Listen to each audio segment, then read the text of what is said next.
Welcome. Welcome, everyone. This is the SDI Institute preceding the conference in 2021, Renaissance 2021, and its name is Community Leadership. And I'm so grateful to be joined by Rebecca Bass, Bruce Kelvin, and Mary Kay Whitaker as presenters. These are people who have walked the walk and walked the talk and actually created groups with the help of others, of course. Nobody does this alone. It's very much a community effort, and they're going to be sharing their wisdom with you. But before I get too far, Brother Dan made it. So good to see you, Brother Dan. Yay. It's so good to see all of you and to see the strength of the interest in providing this connection in our communities for people who are spiritual directors and spiritual companions. But before I get too far into the introduction, as we almost always do in the online stuff that I do, we start with a contemplative practice and we end with a contemplative practice because we are a contemplative community. And this one is by one of my heroes.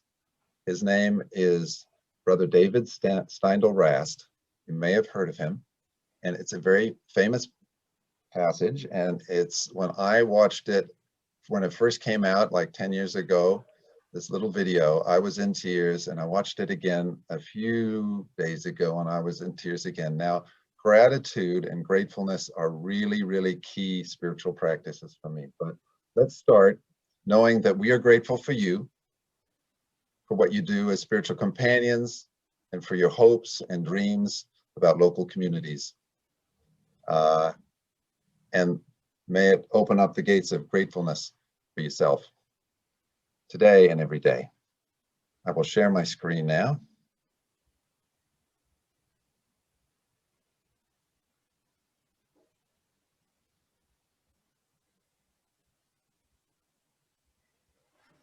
Bear with me as I get this organized.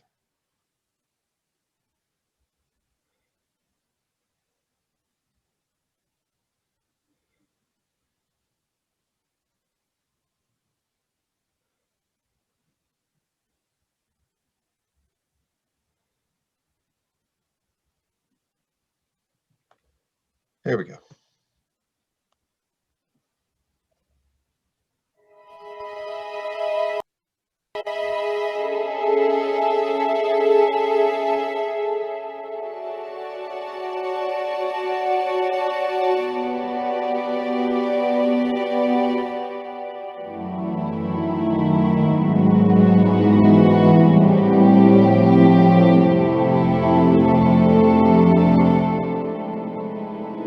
You think this is just another day in your life? It's not just another day. It's the one day that is given to you today. It's given to you. It's a gift. It's the only gift that you have right now, and the only appropriate response is gratefulness.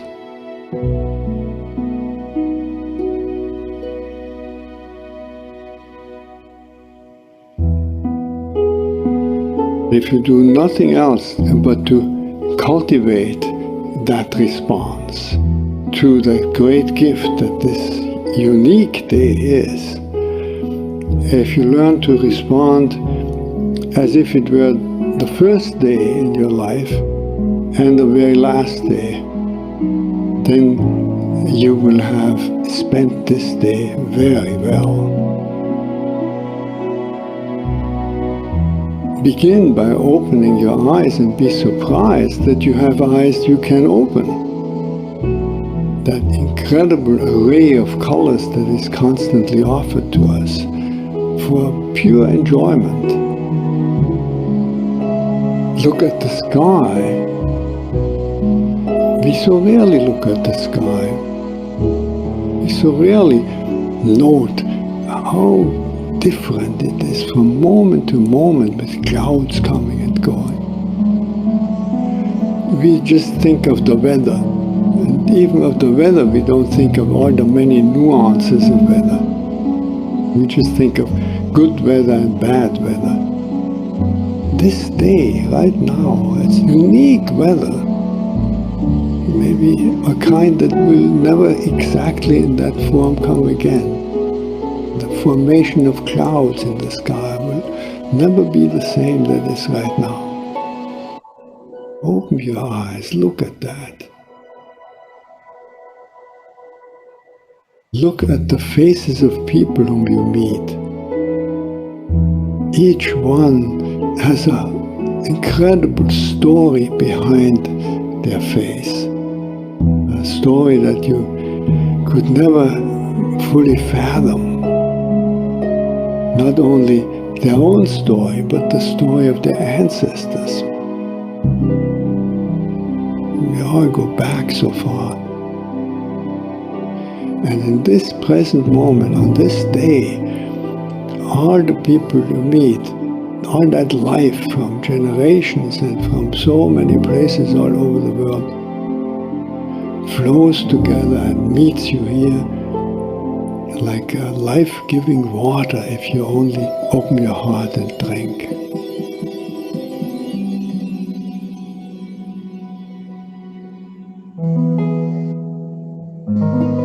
Open your heart to the incredible gifts that civilization gives to us. You flip a switch and there is electric light. You turn a faucet and there is warm water and cold water and drinkable water. It's a gift that millions and millions in the world will never experience. So these are just a few of an enormous number of gifts to which we can open your heart. And so I wish you that you will open your heart to all these blessings and let them flow through you. That everyone whom you will meet on this day will be blessed by you. Just by your eyes, by your smile, by your touch, just by your presence. Let the gratefulness overflow into blessing all around you. And then it will really be a good day.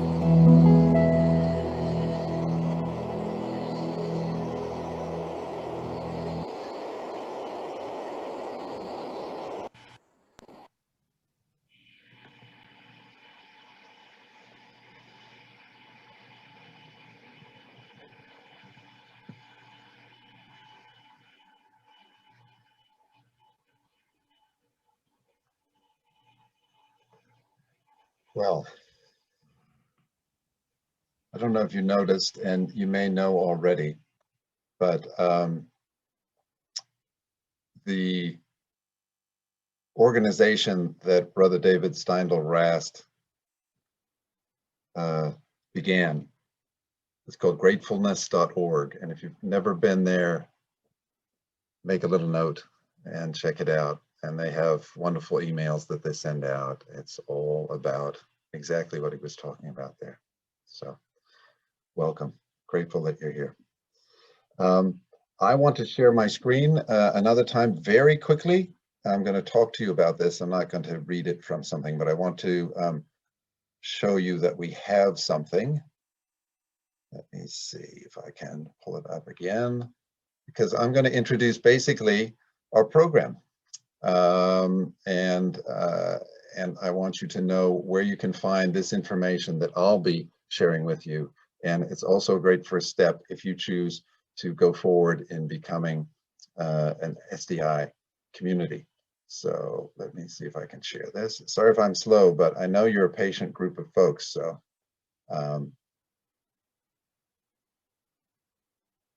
here we are. So if you see this, it just says SDI communities. That's the name of our little program that we have. And the regional meetups for spiritual companions, spiritual directors. There are a lot of different names for people who hold space for others with deep listening. And this talks about what the program offers and you already have it. I have sent it to you. It's a link, you can click on it, and you can download it. There are examples here of how other people have invited people to their meetings and lots of other wonderful things. So I wanted to make sure that you knew that resource was there. SDI Communities is designed to be a support for those who want to develop regional connection among spiritual directors and spiritual companions in their area. In the time of pandemic, it quickly changed and the areas and the regions grew because we weren't so limited by travel. But still, the expectation is we will go back to a face-to-face meeting. And there is nothing quite like that. As we all can recall, the pandemic hasn't been going that long. The basic deal, and I can answer more questions about this, is that SDI offers my support facilitating to talk with you as you organize and start thinking about your group, to take you through the steps that can lead you to having a successful beginning. And more, especially importantly, we can send out an email to our list of the people in your area to get them to your meeting. It's a grassroots program. That means you control what the program is, and you control how often you meet, all of those things. We only ask that it be free for people to enter. You can take a donation if you need to, but that it be free, and that people of all faiths are welcome, including people who are spiritually independent or don't have a faith, they just have a spirituality, and that's fine. And that we honor the things that are characteristic of spiritual companions in spiritual direction. Not just the deep listening, but the deep respect for other, the sense that by holding space for another, they may find their own wisdom, their own questions to ask, their own way forward, which is so beautiful. And on a community basis is also quite beautiful. So I'm not going to say anything more, but I'm really open to questions, and I'm really open to meeting with you individually after this is gone. If I can help you grow your program as it is, or if you're just thinking of starting out to move forward and get going and start a community. And you'll be able to hear from people who've done that. So their stories are probably the most important because they've solved the problems and they have groups that are thriving. At this point, I'd like to introduce Bruce Kelvin. You might recognize his name. He's a former council member of the SDI Council. He's a spiritual director and a chaplain, and he's going to do some intros and get you involved in the meeting, and I'll let you take over, Bruce. Thank you, Stephen. As a way of trying to get to know each other in a very quick form, even though we don't have a lot of time, what we'd like you to do, what I will do is I will go through people as you appear on my screen. So this is going to be sort of a random order. I want to invite you to say your name. I mean, I will be inviting you by your name, but hopefully you'll correct me if I've said it wrong. Say your name and then where you are or where you would be looking at doing a group of spiritual directors gathering together. So we can see geographically where we are. We may see some places where people can come together and work together. And then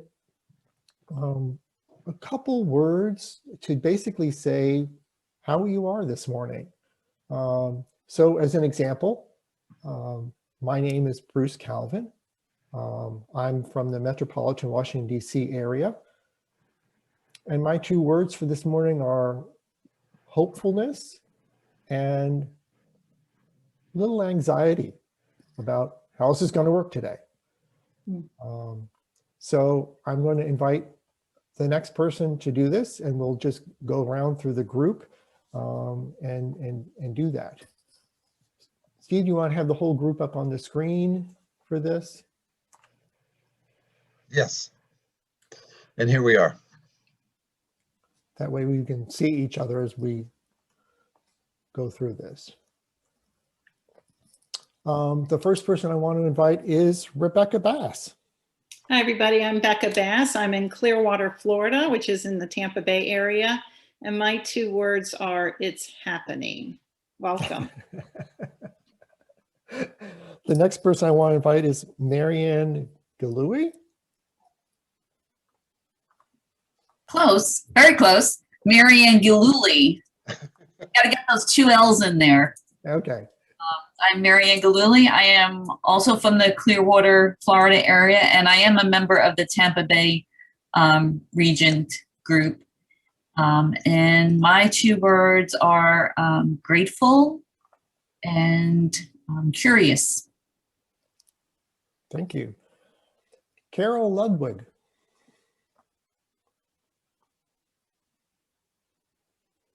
Carol, I don't see you on your screen. Maybe you're not at your computer at the moment. Okay. Here I am. There you are. I'm from Vero Beach, Florida, and I've been working with the different groups here in Florida who have formed out of the Audire Spiritual Formation Program. And I'm happy to see so many Floridians here, and I hope this spreads to more places all over the country. Thank you, Carol. Next person I see is Rose Parker.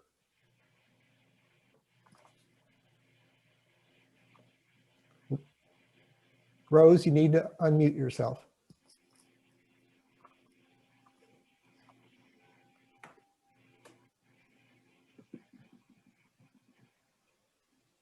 Okay, technology is not my friend.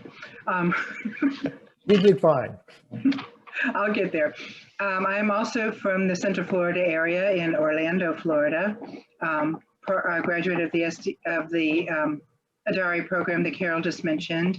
I'm one of the starting 3 for the Central Florida group, and it is exciting and hopeful. Thank you, Rose. Denise. Hi, I'm Denise Mainquist. I'm in Lincoln, Nebraska. I've been working with Mary Kay Whitaker with it's a 4-state region right now. And my words are forward and progress. Thank you, Denise. Mary Kay, I have you next on my screen. I am Mary Kay Whitaker, and I'm coming to you from Olathe, Kansas, a suburb of Kansas City. And my words would be hopeful and energized. Thank you, Mary Kay. Next person on my screen is Susan Ernst. Hi, I'm from Springfield, Tennessee, which is considered part of the greater Nashville area. Okay. Although it's so different from Nashville, we're very rural. My 2 words are glad and hopeful. Thank you. Next on my screen is Angela.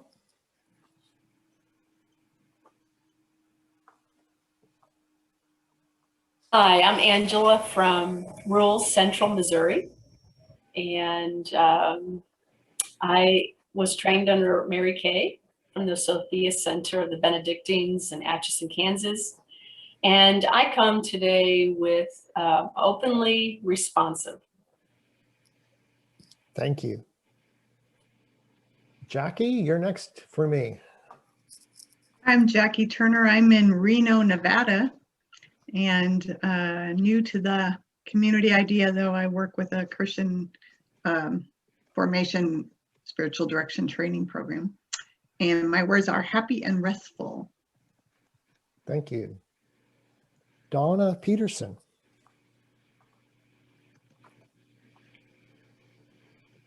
I am Donna, and I'm in Tucson, Arizona. And my words this morning would be grateful and curious. Thank you.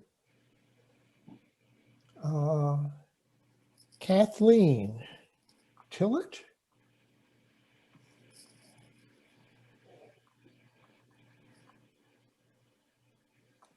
I've got a Kathleen on my screen. I'm not sure.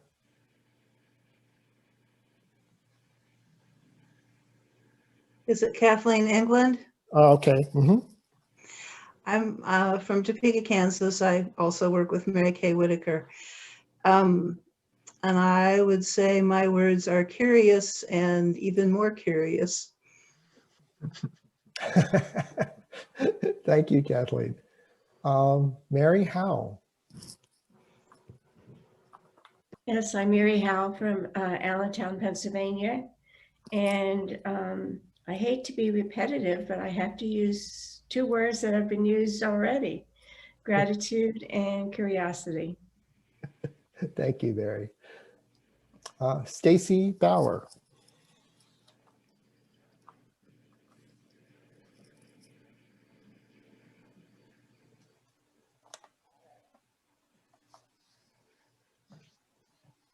You're still muted. Still muted there.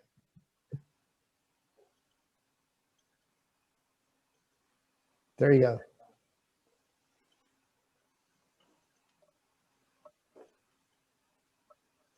We still can't hear you, Stacy. I'm not sure what's wrong.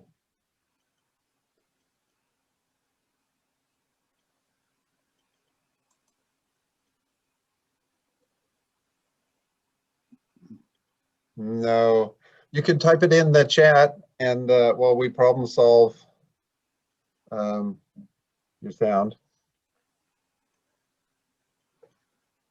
So I'll move on. Sorry about that. Okay, there you are, Deep East, Texas. And your What are your words, two Stacey? words?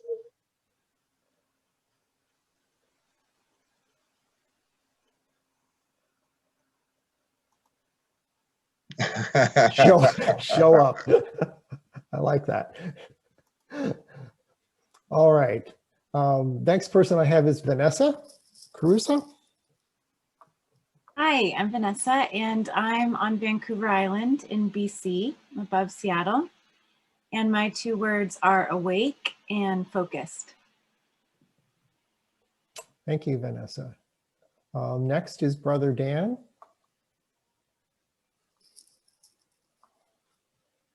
So I'm Brother Dan Hoffman, and I'm speaking to you from downtown Indianapolis in Indiana, the home of the Hoosiers. And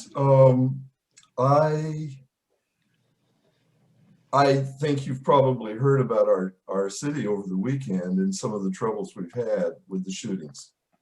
And so I actually have to say that one of my words is concerned, probably more than that.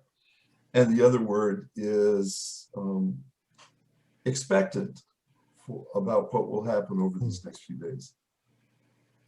Thank you. Next is Austin. I am Austin Newberry. I am just south of Brother Dan in Columbus, Indiana. Also work and do ministry in Louisville, Kentucky, a little bit further down Interstate 65. And my two words today are fuzzy and hopeful. Columbus, Indiana, great spot. I've been there. Paige. Hi, I'm Paige. I am from the greater Orlando area, and I'm a co-facilitator along with Rose Parker and Vicki Knight of the Central Florida area Spiritual Directors, Companions, and Friends group. Let's see, my two words are calm and focused. Thank you, Paige. Vicki Knight. My name is Vicki Knight, and I am also from the Central Florida area near the University of Central Florida. And I am co-facilitator with Rose and Paige. And my two words are to share and connect. Great, thank you. Carl Rutan. Good to see you, Carl. Nice to see you again, Bruce and Stephen. My name is Carl Rattan. I am from the Louisville, Kentucky area. And my two words are excitement and anticipation. Thank you, Carl. Stephen Shushet? Yeah, nice try. Oh, well. It's Steve Shusett. Hello, everyone. I am here in Reading, Pennsylvania, and my two words are eager and thankful. Good. Rashida. Hi, good morning. My name is Rashida Hastings, and I am in Philadelphia, Pennsylvania. And my two words are excited and receptive. Thank you. Mary Henry, it's cut off on your screen. Is it Mary Hendricks? Mary Hendricks, yes. Yes. I'm Mary. I'm in Lincoln, Nebraska, which is the eastern side of the state of Nebraska. My two words are eager and new. Thank you. All right. Kathy Ryder.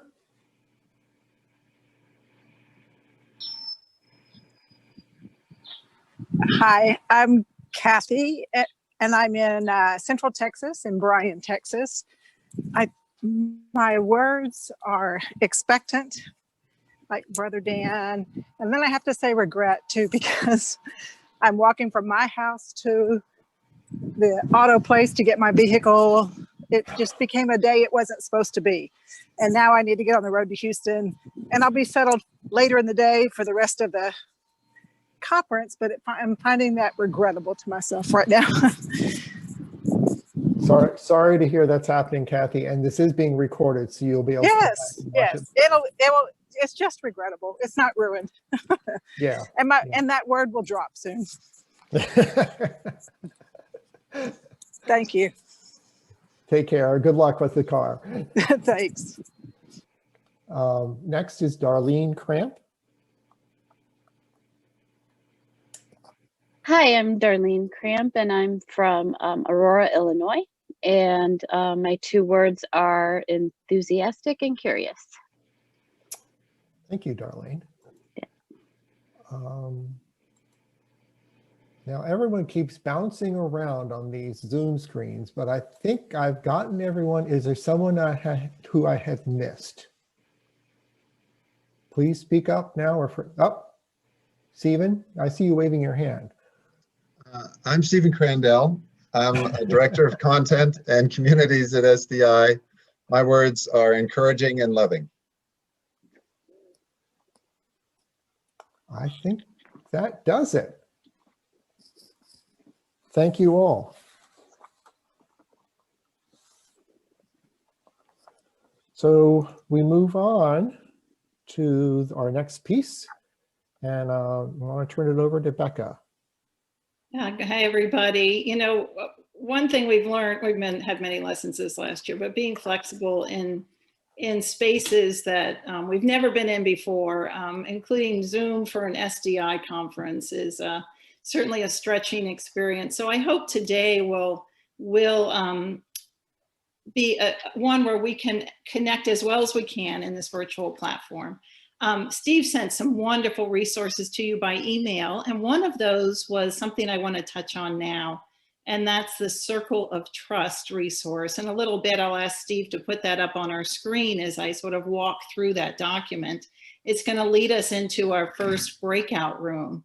But it comes to us from the Center for Courage and Renewal in South Carolina, which is flows from the work of Parker Palmer and his colleagues, who have built incredible resources around how we are together in community, and how appropriate that SDI communities would turn to a resource like this for guidance on how we can come together to create what we refer to as circles of trust. So in Tampa, some 7 years ago, we'll go to that point in our timeline. When we first came together, this resource was brought forward as a way for us to come to a common agreement about how we would listen to one another, how we would welcome one another, how we would hold space for one another. So it's been a wonderful tool for us as you're beginning a group. It's really important to talk about how it is you plan to gather and in what spirit. So we have shared this resource with Orlando. There's so many Floridians here today. I'm thrilled. Rose, Vicki, and Paige have done amazing work starting a group in Central Florida, and together launched their group using this resource as well. You know, these guiding touchstones work so well for spiritual directors, I think, because we gravitate to circles. I mean, we're circle people. And in fact, we really are committed to circles of trust in so many ways, with our directees, with our perhaps group spiritual direction, all sorts of communities where we show up and where we hope to invite our souls to show up. And still, group dynamics can be what they are, and sometimes groups can veer off course, and sometimes conversations can be dominated. And so it's important to have ways to bring a group back to center and back to focus on the circles of trust. So this concept came from a book by Parker Palmer, his book, A Hidden Wholeness. And I'm going to bring his words into our space with this short quote. In this culture, we know how to create spaces that invite the intellect to show up, to argue its case and to make its point. We know how to create spaces that invite the emotions to show up, to express anger or joy. We know how to create spaces that invite the will to show up, to consolidate effort and energy around a common task. And we surely know how to create spaces that invite the ego to show up, preening itself and claiming its turf. But we seem to know very little about creating spaces that invite the soul to show up, this core of ourself, our selfhood. Well, SDI gatherings of spiritual companions are at their best when space is created where our souls can show up. So Stephen, if you'll share the resource with us, I'm just going to walk through these, and by way of illustration, I'm going to talk about how, at least in the Tampa group that I'm most familiar with, ways in which we live the circles of trust. So you also have this as a resource. We're going to use it on our first breakout groups.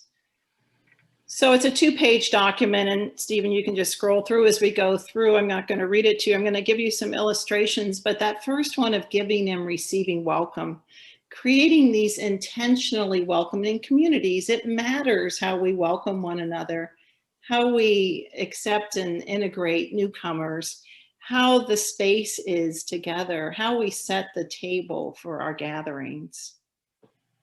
Number 2, being present as fully as possible. You know, we share a lot from our experience. It's not just about what we think, it's our whole selves that we bring to our conversations and our circles of trust in Tampa. Number 3, what is offered in the circle is by invitation and not by demand. We don't go around the circle and expect everyone will say something in some particular order, or even that they'll say something at all. We invite conversation and allow people to do what their soul calls for. Number 4, we speak our truths in ways that respect other people's truth. Perhaps the phrase using I statements would be so applicable here. So we don't debate or coerce or try to change people's minds about things.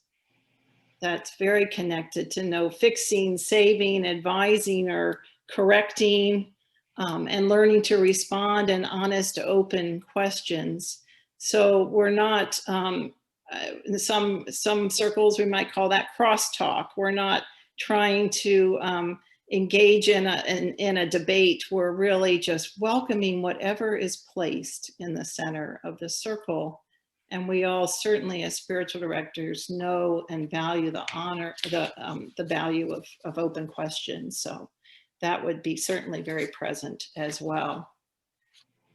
Moving on to the next page, when the going gets rough, turn to wonder. Several people today have used the word curiosity. I think that really fits with the word wonder. As we share of ourselves in our circle, just to want to know more and to listen deeply to one another.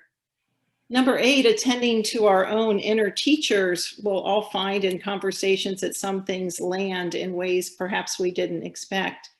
And to know what attracts us and perhaps what we need to return to later. Trusting and learning from the silence. I love what is written here, treating silence as a member of the group. Treating silence as a member of the group. And when someone speaks in our group, it's placed in the circle and there's a pause after. We don't trample on each other's comments. So that's been very helpful as well. Number 10, observing deep confidentiality. The old what is shared here stays here has really led to a deep level of intimacy and trust in our group as it's developed over the years. And lastly, know that it's possible. My 2 words were, it's happening, and it's happening all over the place, and it will continue to happen, and it is possible. So I'm hoping that today, that in our conversation, you'll come to know what is possible in your area for your particular circle of trust. One final quote from Parker Palmer. He writes, "A small circle of limited duration that is intentional about its process will have a deeper, more life-giving impact than a large ongoing community that is shaped by the norms of conventional culture." So what a gift to have circles of trust being created all around. So we're going to send you to breakout rooms with this resource. Some of you may be using it already in circles that you're in, but I would like you to we're only going to have maybe 2 minutes, 2 to 3 minutes a person, and make sure everyone who wishes to has a chance to share. Which of these touchstones really resonates with you, or do you especially value in a group? Which resonates with you, and which do you particularly value in a group? Thank you. So thank you, Becca. And I love that. The Center for Trust and Renewal gave us permission to share that with you. And it's the link is in your email I sent you last night. And you can actually download that from the link if you want to have it on your computers. But they were happy to have you visit. There's also a link to the rest of their program, their training program. So we are about, I'm going to guess about 6 breakout rooms to get 4 each. If you find that something goes wrong, you can always come out and come back. I will be here in the main area to help you find your way. But you got 10 minutes. I will let you know at 5 minutes, and I'll let you know at 1 minute. So anyway, bon voyage and enjoy this time together.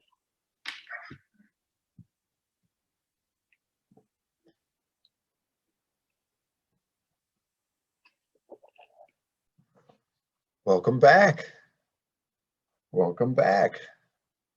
I love the breakout groups, even though I seldom get to participate in them, because I know in my heart that what we've got is a bunch of really great listeners with a bunch of other really great listeners. And I think it is such a potent recipe for good relationship. Just imagine that. I mean, we often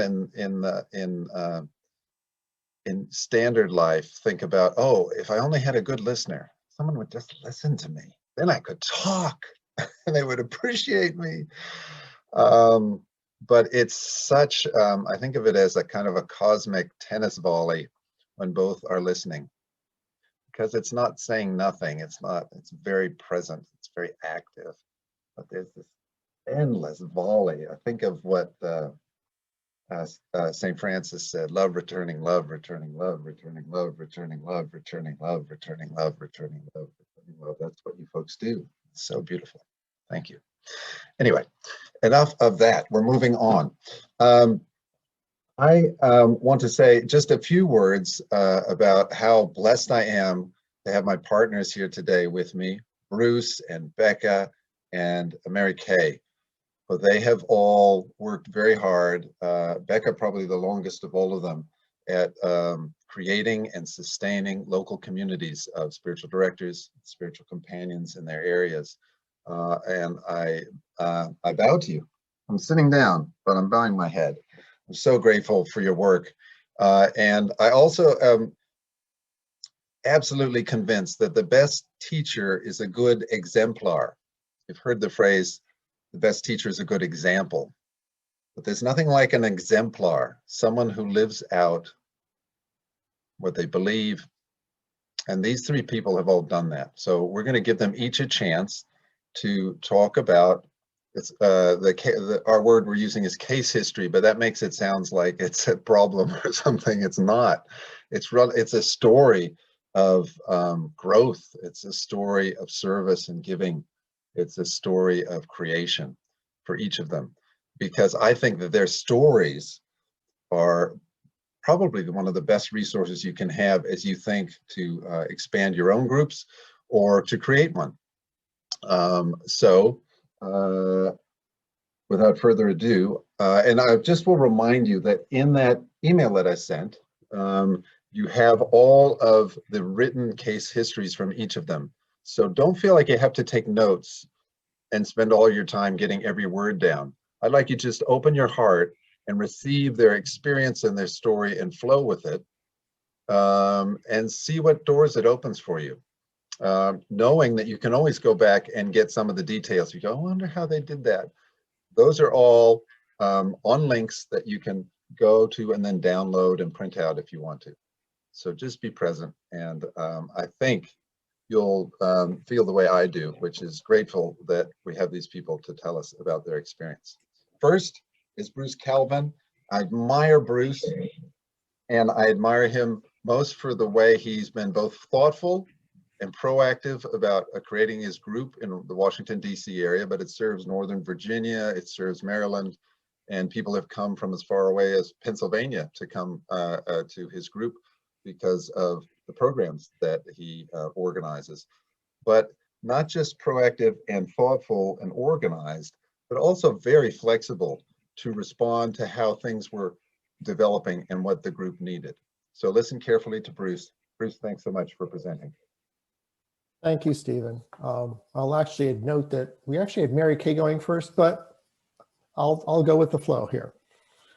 Oh, I'm sorry. We can, Mary Kay, should we switch? I have an old sheet, I guess. I'm going from my outline. You've introduced Bruce. Let's start with him. See, okay. He's flexible too. Wonderful. Sorry about that. Go ahead. Not a problem.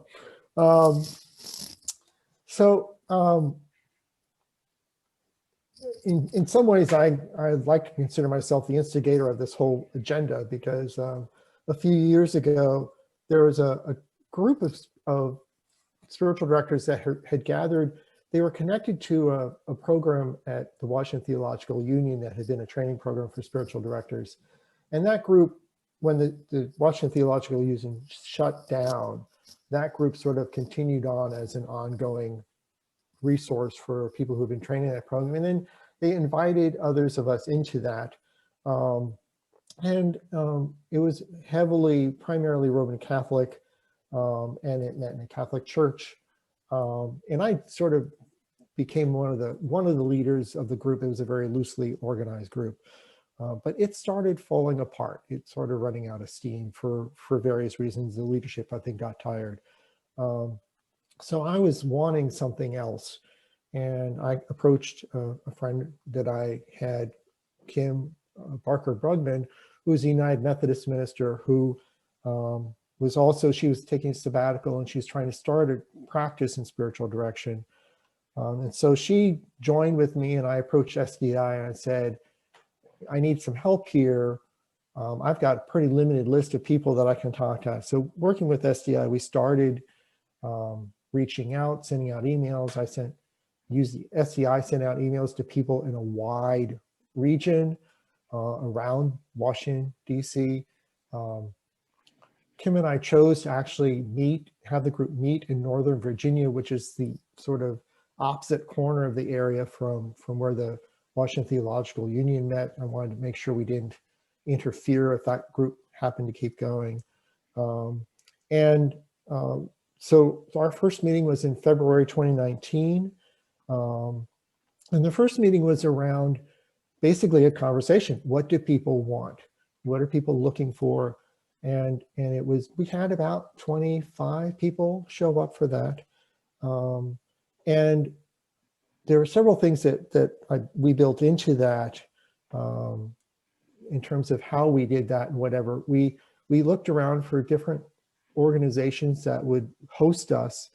And we found actually Kim had a United Methodist Church that she had connections to, and she approached them and they were willing to offer us space at no cost because we're a ministry group, which is nice because it means we don't have to worry about that kind of spending of money. And we also, the church is easy to get to by car, which for our area was important, but also it's close to, it's not real close, unfortunately, but it's near the subway system in the area.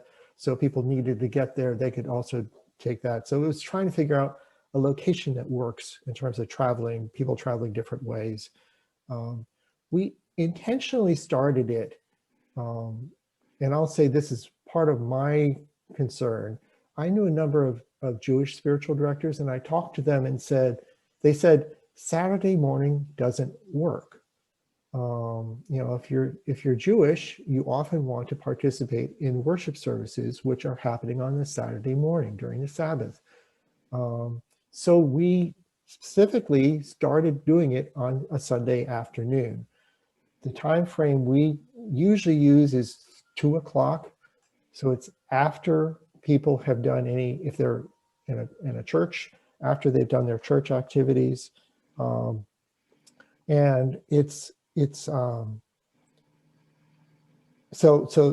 and interestingly, and I'm not surprised with this in terms of the Washington, DC area, we easily have 4 to 6 Jewish spiritual directors who are participating regularly in this group. And for me, that's really important. When I was on the coordinating council, I learned a lot about how do you make sure you're open to Jewish spiritual directors. And one of the things we also watch is when we're scheduling for gatherings is to watch out for the Jewish holidays. Particularly September is very tricky. And you can get online and look at what days are not during the high holy days for the Jewish community. I'll also note that Kim offered, as a sort of thank you to the church for offering to host us, she did a staff retreat for them, an all-day retreat at a location. So it was sort of something she could provide in response to their offering the church space. Currently, so we have about 160 people currently on the list. Stephen maintains the list. I actually keep a separate copy so that we sort of can back each other up, or sometimes I'll send Stephen some emails and say, add these people to the list. But we also send the announcements out to a broad area. So he'll send it out to members on the SDI list for Washington, DC, Virginia, Maryland, I think Delaware. I've seen people coming in from Delaware. And we have people traveling up to an hour and a half to come into the meeting, which surprised me at first, but there have been a number of very loyal people when we were actually meeting physically in one place that were willing to go that far and do that kind of traveling. we meet about every 2 months with a break over the summer. Our start time, we call it, we say it's 2 o'clock, but we don't start any program until 2:30 because we find people straggling. And so the first half an hour is the time for people to get together, talk to each other, catch up with each other. So far, we've had people within the group or someone that one of us knew do a presentation for the group at no charge. So we've been, and it's a variety of things that we've done. Topics have included, I actually had a friend who is a Buddhist nun, and she came in and did a whole thing on caring for a Buddhist, as she called it. And she covered a lot of basic information about Buddhism, what it is, the different streams of it, and so forth. Another person did a thing on spiritual direction with millennials, or the people in their 30s and 20s, 30s, 40s. One person did something on Jung and Campbell. Another did something about using art as a sacred practice, and actually brought in materials, and we actually did stuff together that way. One of our members who is very active in 12-step programs did a program on companioning the addict. So usually we have time for a presentation. We invite people, ask people to build in possibilities, opportunities for conversation in smaller groups, or engaging with the material in some way so that there's more interaction among people. And then at the end, we do sort of announcements and so forth. There are a number of people that have volunteered to be a part of sort of a core group, and they work together to make sure that there's some kind of light food for that time. We use the church provides facilities for coffee and tea, and Kim and I bring in the coffee and tea. And so we keep it very simple. Our whole intent, my whole intent, is to keep it as free of having to collect money as we ever need to be. There was one time that Lucy Abbott Tucker was coming into DC for a workshop, and so I was able to get her to come in a day early, and we did need to ask for a donation, which I gave to her, and she gave me some money back. She said, "Oh, that's too much." So anyway, that's Lucy. The group has a variety of people. We have one or two African American spiritual directors, and we have a Roman Catholic priest who is from Africa who participates. There's a member of SDI who I know. Actually, she claims that she was the first ambassador at SDI. Maria Barrera, who is a Native American, is a member of the group. Of course, we have the mixture of Jewish and Christian spiritual directors. So it's an interesting mix that way. Not unusual, I don't think, but a good mix that way. Kim and I keep it simple as much as possible. She and I do most of the work. People help us, again, with bringing food and some on-site stuff, getting it set up and cleaning up after ourselves. But we invite people to submit suggestions or offer presentations. If we don't have that, we've put together programs occasionally. Recently, we did a program, what does it mean with the pandemic? How have we been dealing with this? And having more of a, we did the transition to Zoom in the fall. We waited until fall before doing the transition. And that has been interesting. We've had people who just couldn't make it to a Sunday afternoon or aren't willing to travel so far. So we actually have a wider group of people. And there'll be a conversation later in this workshop about what do we do after Zoom, because I think we all have had some transitions.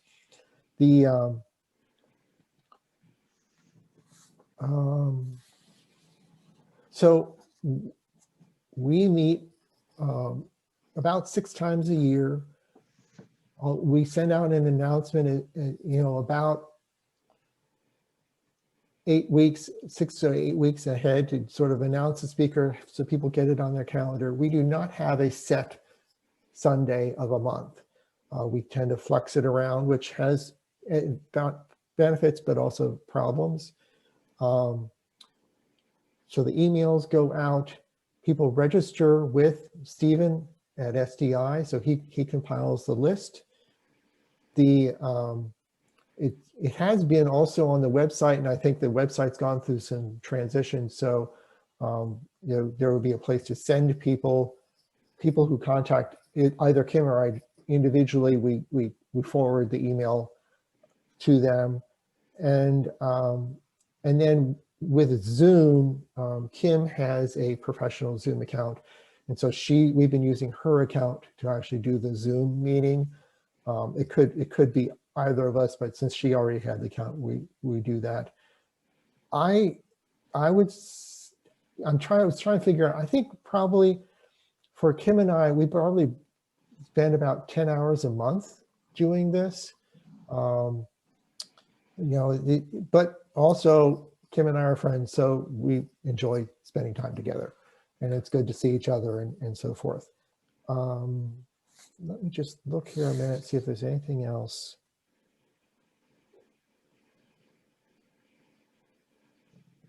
The church has one other group that meets in the church on Sunday afternoons, which is the Boy Scouts. Fortunately, they're in a completely separate space, so we do not overlap. There are separate doors, so we meet upstairs, they meet downstairs. Occasionally, they wander through, but it's, hey, we can welcome Boy Scouts too. I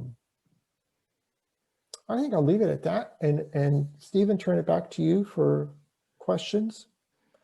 Any questions of clarity or content or whatever on what I've just said, or just sort of what do you want to know about? Yes. Yeah, please ask away. This is your time to be curious. And just to clarify one thing, which may, while you're thinking of your questions, may have come up. The way it works with the emails, and most groups do use this, is they write what they want to write in the invitation. They come up with a program, and they give me the text. I create a little image, and I send out the email to our list. For instance, if in Bruce's case, it does go to Virginia, and it does go to Maryland, and it does go to DC, and it has in the past gone to Delaware. That's because people can travel if they want to. This is when it was in person, and it's been less a factor in the pandemic. But what it does do is because we have an email list now of 21,000 people in each region, it means there's quite a few people. In Bruce's, there might be, I can't remember exactly, 700 or 800 people. They're almost all spiritual directors and spiritual companions. So it's a way to really zero in on people who would quite possibly be interested. We've done the same in Florida. So it is one of the best things that we offer SDI is to get people to your meeting, and you will have support there. I think once you have people there, it makes a big difference. So Susan asks, is your group open to people who are not SDI members, Bruce? Definitely. And we do not require SDI membership. SDI does not require SDI membership to be a part of the group. In matter of fact, I get a number of people that have been, we've been collecting emails of people who are not SDI members, and Stephen has been putting them into the list so we know that they are getting the announcements. So we can't assume that they're on the SDI list, so that makes sure they're getting the announcements. Quite honestly, I think this is nice benefit for SDI, because SDI has actually had no people join because of this, but it is not a requirement. And it's a way for SDI to make visible to non-members various programs that they may not know about otherwise. It's definitely a win-win. Go right ahead, Mary. May I ask a question out loud, not use chat? Yep. Absolutely. So, Bruce, you said you meet about every 2 months. So and you have a program. So what, is there anything that connects you in between those 5 meetings or 4 meetings or however many meetings it works out to be per year? We have not been trying to do that. We've basically kept it to just the meetings. Okay. And that's partly an issue of how much do we want to take on. For Kim and I, we wanted to keep it simple. And we did not want to make it more work than what we were doing. I think members in the group would be happy to do that, but no one's volunteered to step up and say, "Oh yeah, I'll make that happen."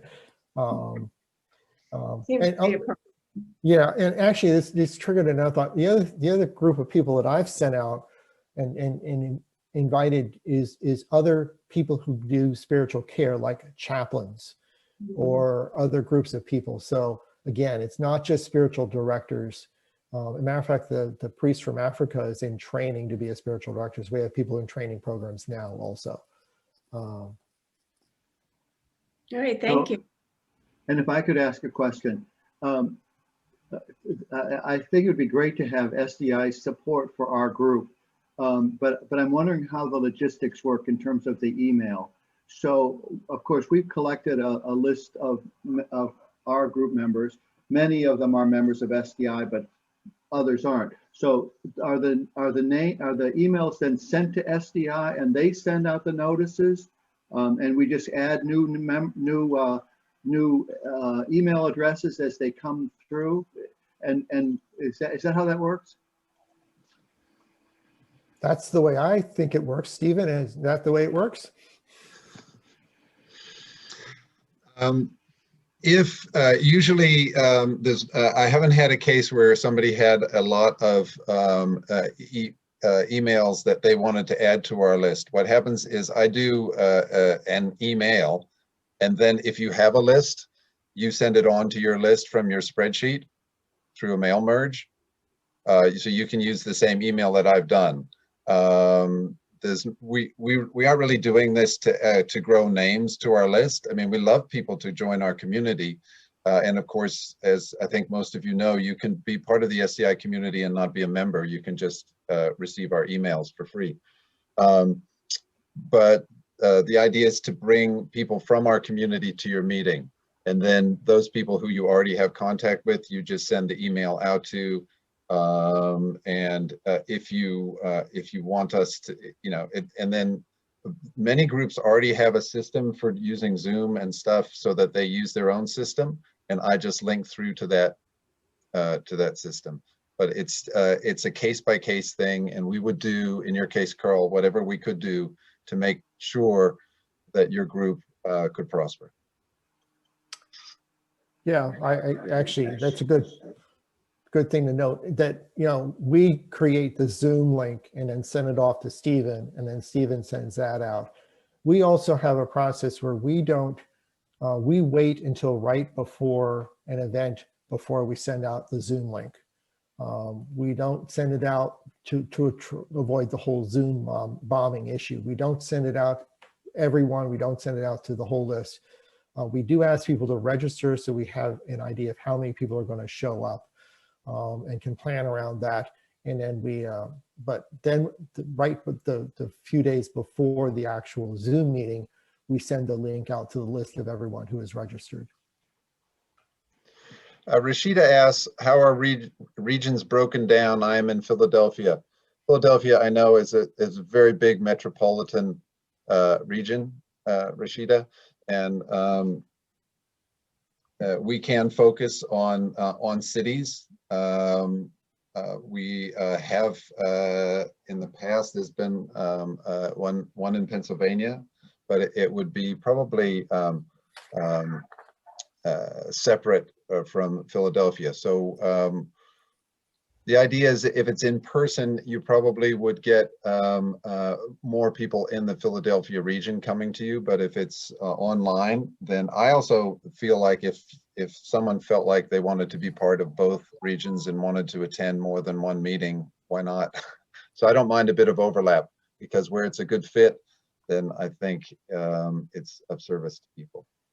So again, we're quite flexible, and to me, it's the art of the possible. How do we get you to realize taking that first step of the dream? And as Mary Kay will tell you, sometimes the first meeting can just be, would you please come to this meeting and tell us if you really want to get together and have more meetings, which is a wonderful question to ask. And all you need to do is to take the first step. And they don't call me the director of encouragement for nothing. You would get this all the time. Susan asked, how can I find out if there's already a regional group near me? Susan, you can ask me, and I will tell you, no, there's not. So go for it. We don't, you know, we're getting beginning, and I think the pandemic threw a curveball. I know it did for Brother Dan and his program in Indianapolis, but for in other groups, it's helped them grow. So, but my feeling is, unless there's another group, like there's another group that wants to start in DC, that's probably not what we would support. But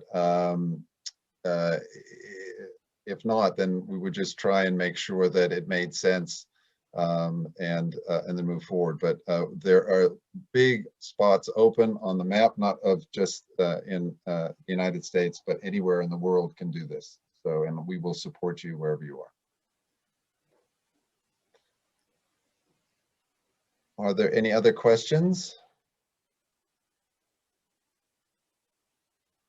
If not, right now we're going to take a 10-minute break. Now, I would suggest you not check your email. I would suggest if you can get out and take a breath of fresh air, or maybe you're a Java addict like me and a cup of coffee would just make you feel great, or whatever you need to do to feel relaxed. Maybe get up and move your body. You have 10 minutes to have a break, and when we come back, we're going to listen to Mary Kay with another great story. It's so great to have you here. I will put a timer on the screen, so if you just need to come and glance, ooh, is the 10 minutes up again? You can. But anyway, it's great to be with you. Take a good break and come back refreshed. Potential interest for spiritual director at Sophia Center. So it was more practical for spiritual directors to travel a longer distance for more than just an SDI gathering. Our second gathering then was in January of 2020. We began and ended the day with contemplative prayer practice, and then process groups interacted with clips from the SDI webinar, Making a Living as a Spiritual Director. Sophia Center served as lunch for a free will donation from each participant.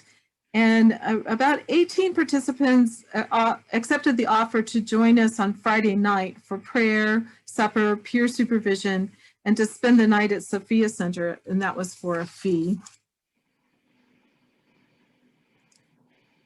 Specifically targeting the needs of spiritual directors, Sophia Center hosted Maureen Conroy for a weekend in late February of 2020. And participants who wished to participate in Maureen's workshop or who needed overnight accommodations registered and paid Sophia Center.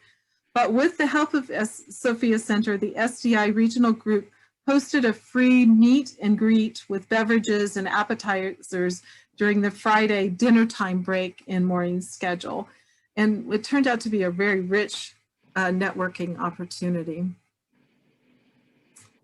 And then in March, the fourth gathering was being planned for July when the COVID-19 lockdown was announced.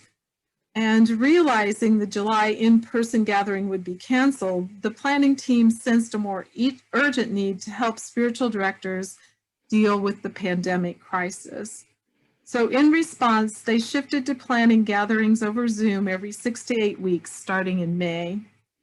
And spiritual directors from Kansas, Missouri, Nebraska, and Iowa have accepted the invitation to join these Zoom gatherings.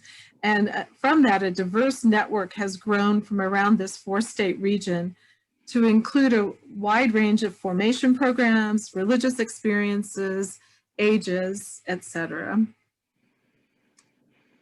You'll find the details of our Zoom gatherings in your Heartland case study, but let me give you a brief overview of how things progressed in response to the pandemic and the needs of spiritual directors throughout the year. So our first Zoom gathering in May, we gave participants the opportunity to share how they were doing personally during this pandemic. In July, we focused on the podcast Compassionate Abiding by Pema Chodron, which we asked them to listen to beforehand. In September, we focused on a TED Talk, It's Okay to Feel Overwhelmed, Here's What to Do About It by Elizabeth Gilbert, which we also asked them to watch prior to the session. The planning team was sensing a real heaviness in our country, political tension, pandemic fatigue, racial unrest, economic uncertainty. So in response, they decided to invite participants in November to an hour of prayer. And for our March session, we invited participants to join us for an hour of contemplating diversity. So how does this work logistically? Well, Sophia Center provides meeting space, equipment, and supplies at no charge. And Sophia Center has covered the cost of refreshments and asked for a free will donation from participants to Sophia Center. Sophia Center maintains a constant contact list of graduates from our programs and other participants who have attended the SDI regional Heartland meetings. And through that, we send out invitations. And then Sophia Center lists SDI regional gatherings on our website. SDI has provided mentoring from the staff member, Stephen, and free publicity through their mailing list, and then the free use of specific resources such as webinars, articles, etc. So as part of my job on the Sophia Center staff and as Associate Director of Sojourners, I have a vested interest in providing ongoing support for our graduates. And so because of this, Sophia Center endorsed my willingness to volunteer to initiate and organize these SDI regional gatherings. And then for each gathering, I facilitate a team of 4 to 6 other volunteers who create and lead these programs. The makeup of the current planning team has evolved to include some members from past planning teams who carry the invested history, with a mix of new volunteers who bring new ideas and energy. And we've had limited success with questionnaires sent to spiritual directors. However, it seems like as we progress through this pandemic year, especially, the best method for discerning each next right step has been consensus processing through these planning teams. Right now, the planning team includes both men and women from across the region. We have graduates from not only the Sojourners program, but also the Creighton program in Omaha, Nebraska, the ELCA program of the Nebraska Synod, and the Aquinas program in St. Louis. What's the next right step for us? As they begin to dream of what the next right step should be after this pandemic, this planning team is not willing to give up the convenience and rich networking of Zoom gatherings. So plans are in work to continue these gatherings every 6 to 8 weeks. They are thinking of gathering once or twice a year in person at Sophia Center from the 4-state region. And at this point, the leadership has not emerged for us to break into smaller regions. So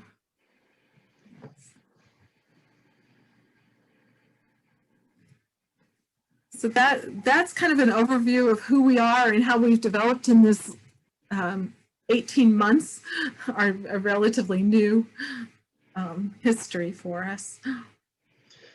Oh, wonderful presentation. Thank you, Mary Kay. That's brilliant. And I would open up once again to your questions, folks. As you can see, differences between Bruce's approach and Mary Kay's, but both very successful, and both very much sensing what the community wants at each step. I think that that's super. But any questions? Feel free to unmute and speak, or put something in the. I have a question, Mary Kay. I really like that you assign something for them to read or watch before they come, because that seems way more doable than trying to find speakers all the time. Do they do it? Do they come prepared? Yes. Very cool. Now, it was a pandemic. They probably had extra time, but and none of the things we assigned were over an hour. So.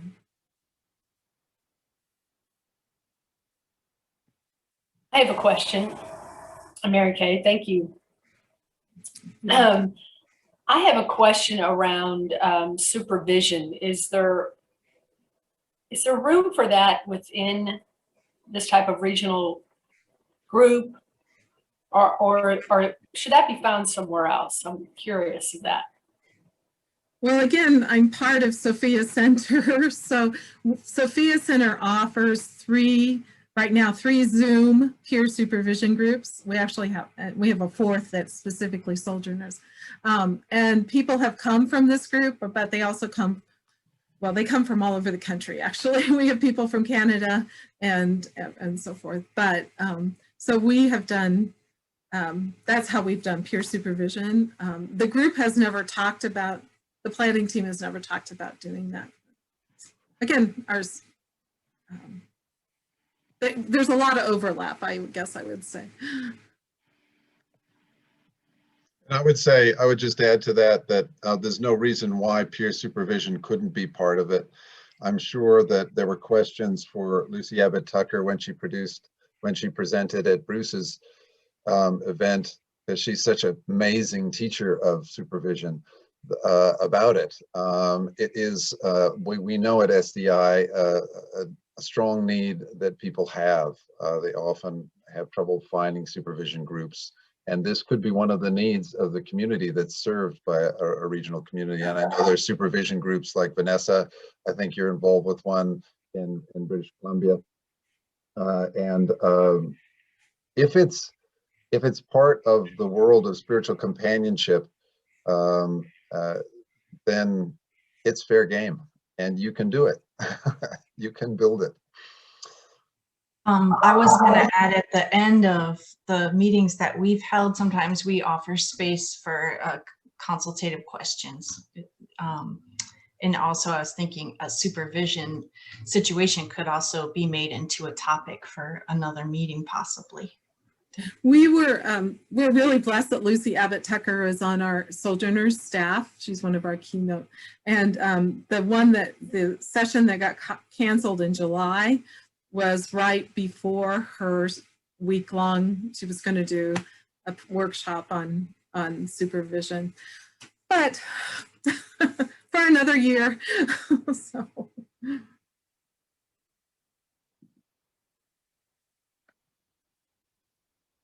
Are there other questions for Mary Kay? Remember, it's okay to say, we're thinking of doing this. What do you think?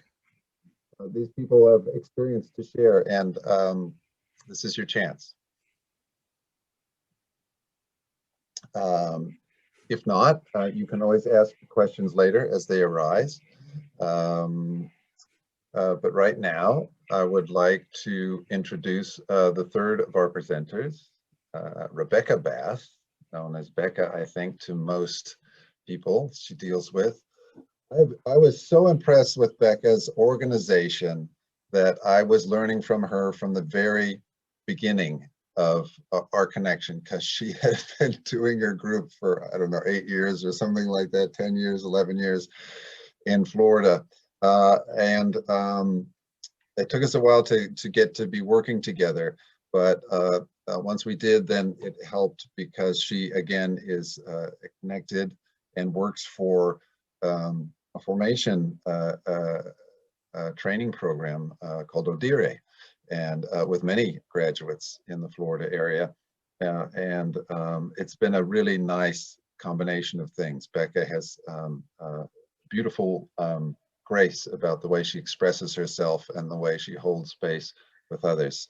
And really looking forward to listening to you share your story, Becca. Please. Thanks, Stephen. Thanks, everybody.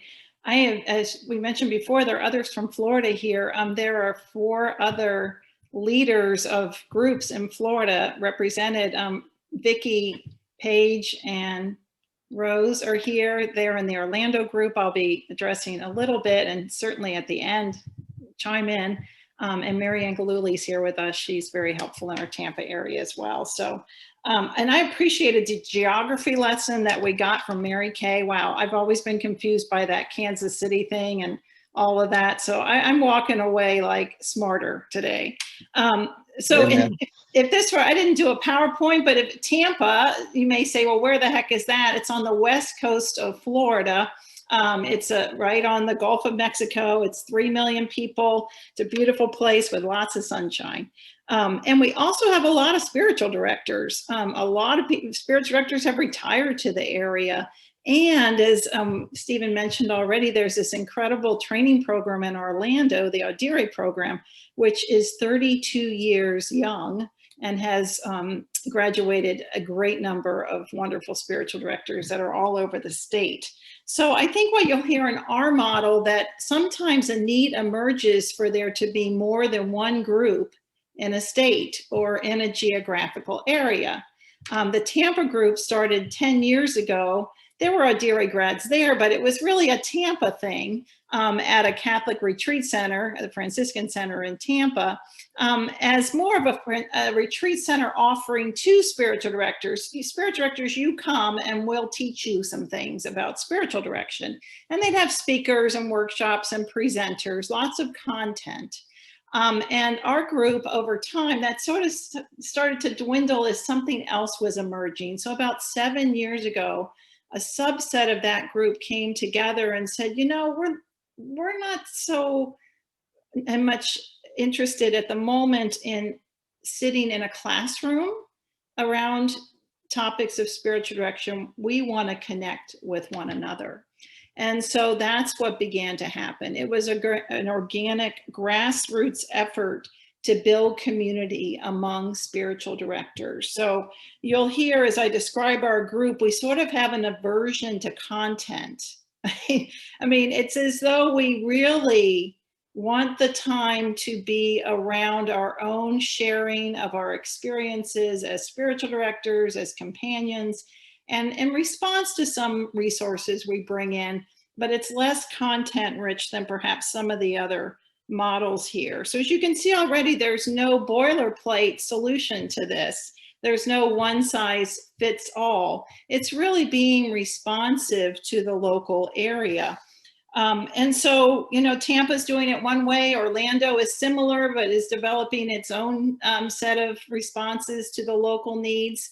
We're talking to Jacksonville and then a community in Southeast Florida. So we may end up with 4 groups in Florida eventually that may come together statewide for one statewide gathering. So, you know, sky's the limit, and whatever works locally is really what works well, I think. So as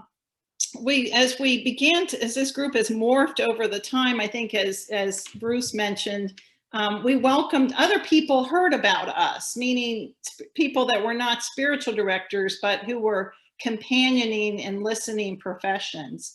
And so the question, so for a while we called ourselves the Tampa Bay Area Spiritual Directors and Friends, but then people came and said, well, I'm just a friend.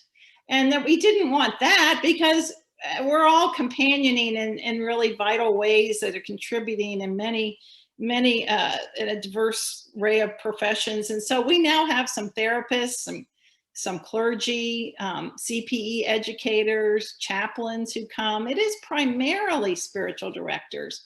But I got to tell you, a side benefit of that is we've built networks within our group. You know, as a spiritual director, if I want to reach out to a therapist about something or a referral or something, you know, I have an in with a network. If, you know, I'm a chaplain as well. So several of us have some we cross some boundaries in terms of our own types of ministry. So that's been really an evolution in our life cycle as well. But I want to use most of my time, because you do have our outline, on a top 10 list. I want you to know about spiritual director gatherings. Okay, so I'm just going to go 1 through 10. I was going to do a Letterman 10 to 1 thing, but it got too complicated. So I'll just go in order. And I tend to be like, I tend to like some structure. I believe it gives organizations legs and some staying power. And I think it's served us really well.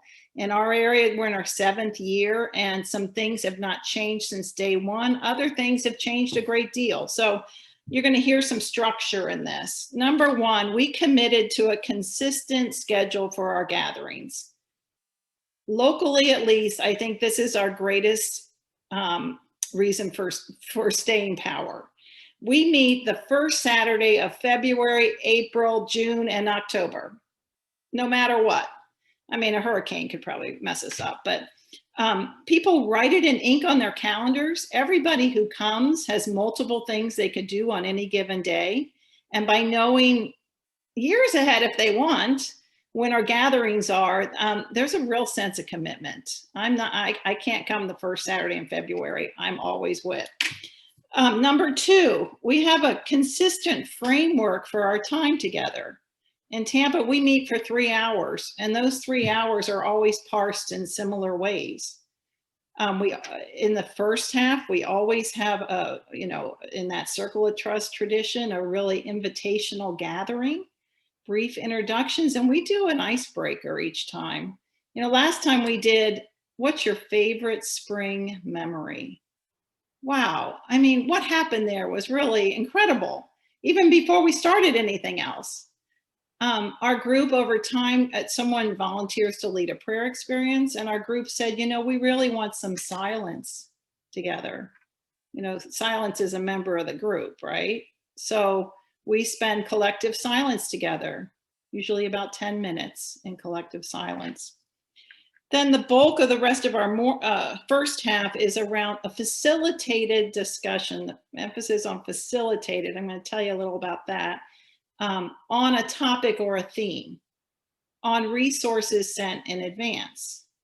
Now, a number of people may not have read the resource. We just got that question. Has everybody read what you sent out? Well, the answer, in our case at least, is no, actually, sometimes not. So someone actually creates some conversation points to help people be included in the conversation who may not have yet experienced the full resource. We take a break. When we're live and in person, one of my favorite things is a book swap table. We put out a table. You can tell I can spare a few books. I try to, unload a few, leave them on the table. I try not to take any. We all stand around the table and say, I'm not taking any, and then we all take some. But it's a wonderful exchange that happens in our break time. And then the second half of our time is, we do a lot of resource sharing. When we first came together, I'd show up at one of these things and I'd hear that Greg Boyle of Homeboy Industries, who I think is awesome, had just appeared in St. Petersburg in a lecture series I'd never heard about. And so we do a lot of telling people about what's happening in the area. Marianne is our note taker. She compiles an incredible list of the resources shared, the films we've seen, the books we've read, the things we hope to attend in the future. It's become a wonderful way to know what's going on of common interest. As Vicki mentioned, in our group too, sometimes people will bring a consultation question or ask a supervisory question, which to gather some wisdom from the group. And then we end by discerning our next topic by consensus. This sounds similar to what Mary Kay said, that it's really a consensus process. So my third main point is we do discern topics by consensus. And sometimes the consensus is that the topic we're in has more juice and we're going to spend another meeting on it the next time.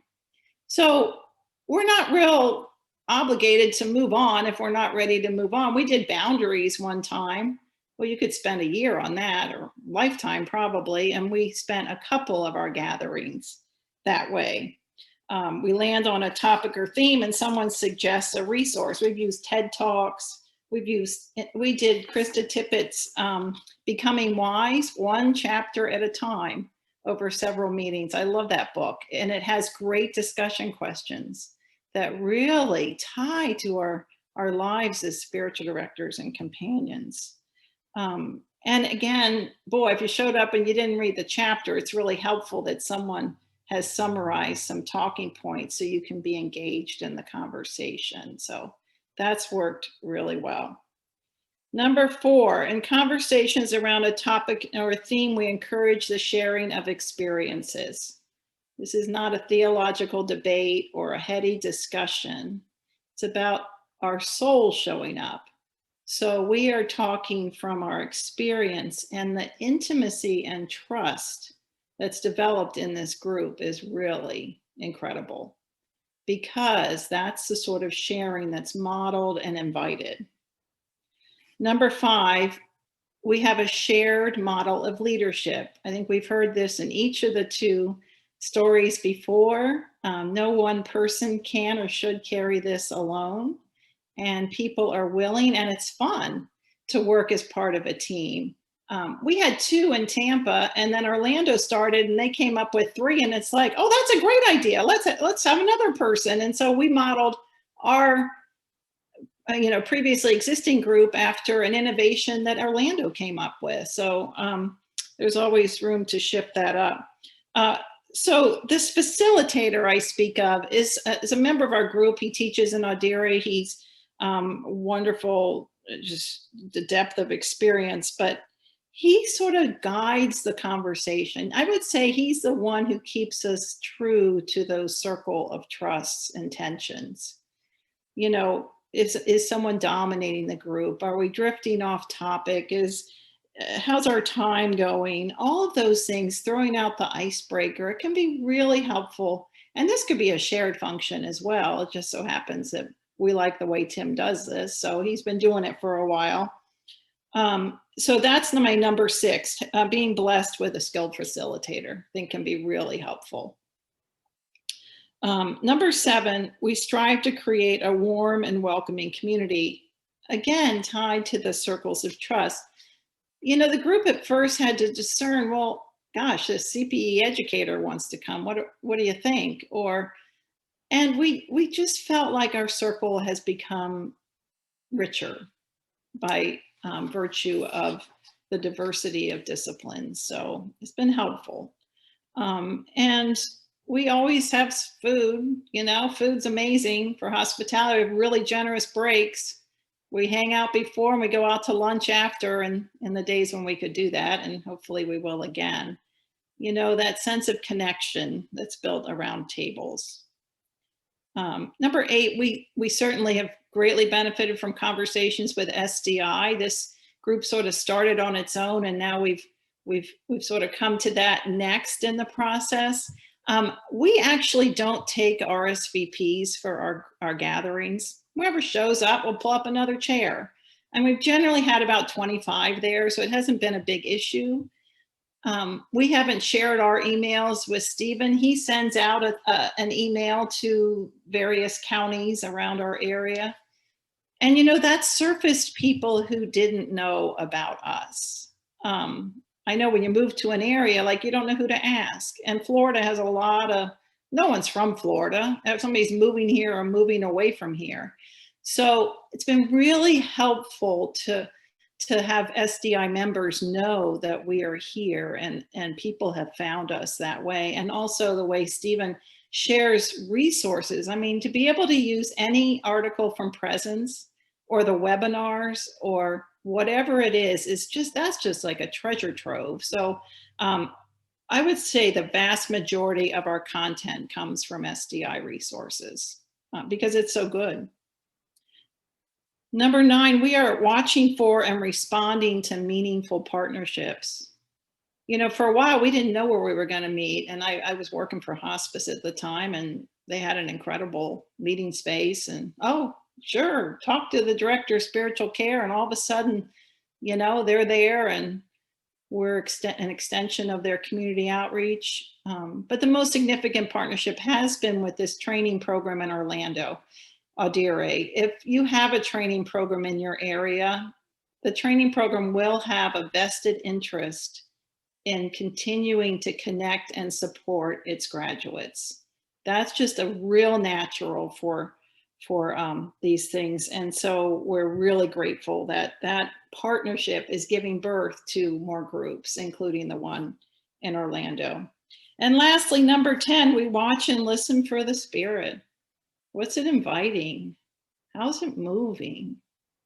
What are we being asked to let go of? I mean, we had a season like that in this group. What's next? I mean, we're on Zoom right now. It's convenient. And, you know, I can go to the Orlando group and the Orlando can come to the Tampa group and yay, I love those people too.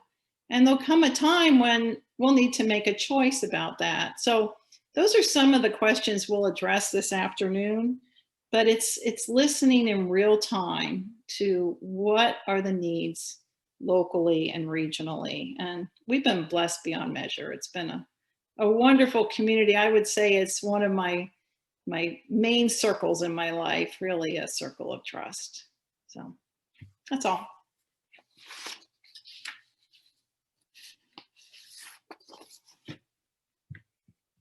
You're muted, Stephen. I just said, brava, brava. Becca, brava. That was wonderful. And what rang out to me among many salient points is to be proactive, both within and without in terms of partnerships and creative, and not being shy about taking a step forward and inviting someone, as well as not being shy about what's inside us and what's inside those people we want to partner with. The importance of having partners to do this. It's, you know, I will be your partner, but you'll need a partner in your area, and that might be the first thing that you start thinking about. You might think that it's a burden to ask somebody to help, but oftentimes it's a way to enrich their lives because they get invited to do something that's going to be meaningful. In my life, the most meaningful things I've done, I have 4 children, I work at SDI, are things that have demanded me to do things I didn't think I could do. And when I actually did them,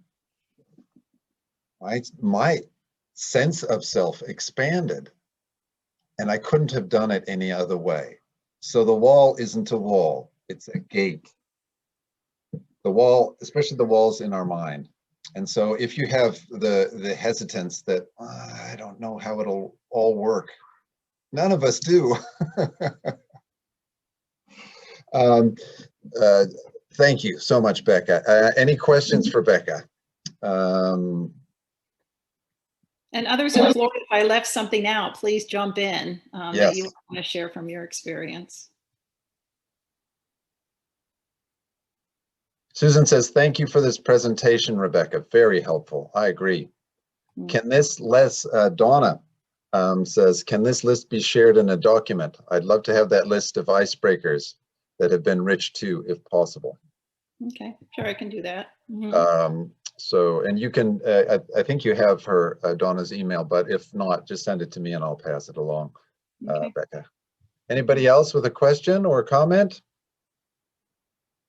I know it's a lot to take in, but wow, I get excited, and I've been doing this daily for years now. I get excited hearing these people because it's the story of creation. I'm a writer, and so I know what it means to sit at the blank page or the blank screen and go, and then to realize that the doing it is one of the most amazing things you can do, and it's so much more fun. It's so much more exciting that we don't really know exactly how we're going to get it done. And then life unfolds, and it is a great invitation to be present.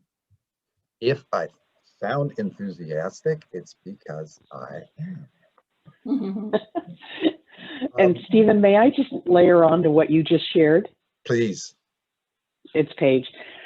When Becca asked the Audiri community if anyone who was attending the retreat that Audiri has every year was interested in starting any sort of an alumni, at the time we conceived it as an Audiri alumni group. And if any of us wanted to get together and talk about that, we would all kind of show up in this one room at the retreat center. And so a number of us showed up, and Becca facilitated a discussion about what would it be like. And SDI has this community group concept available. And I get hit up a lot for people to ask me to volunteer to do things.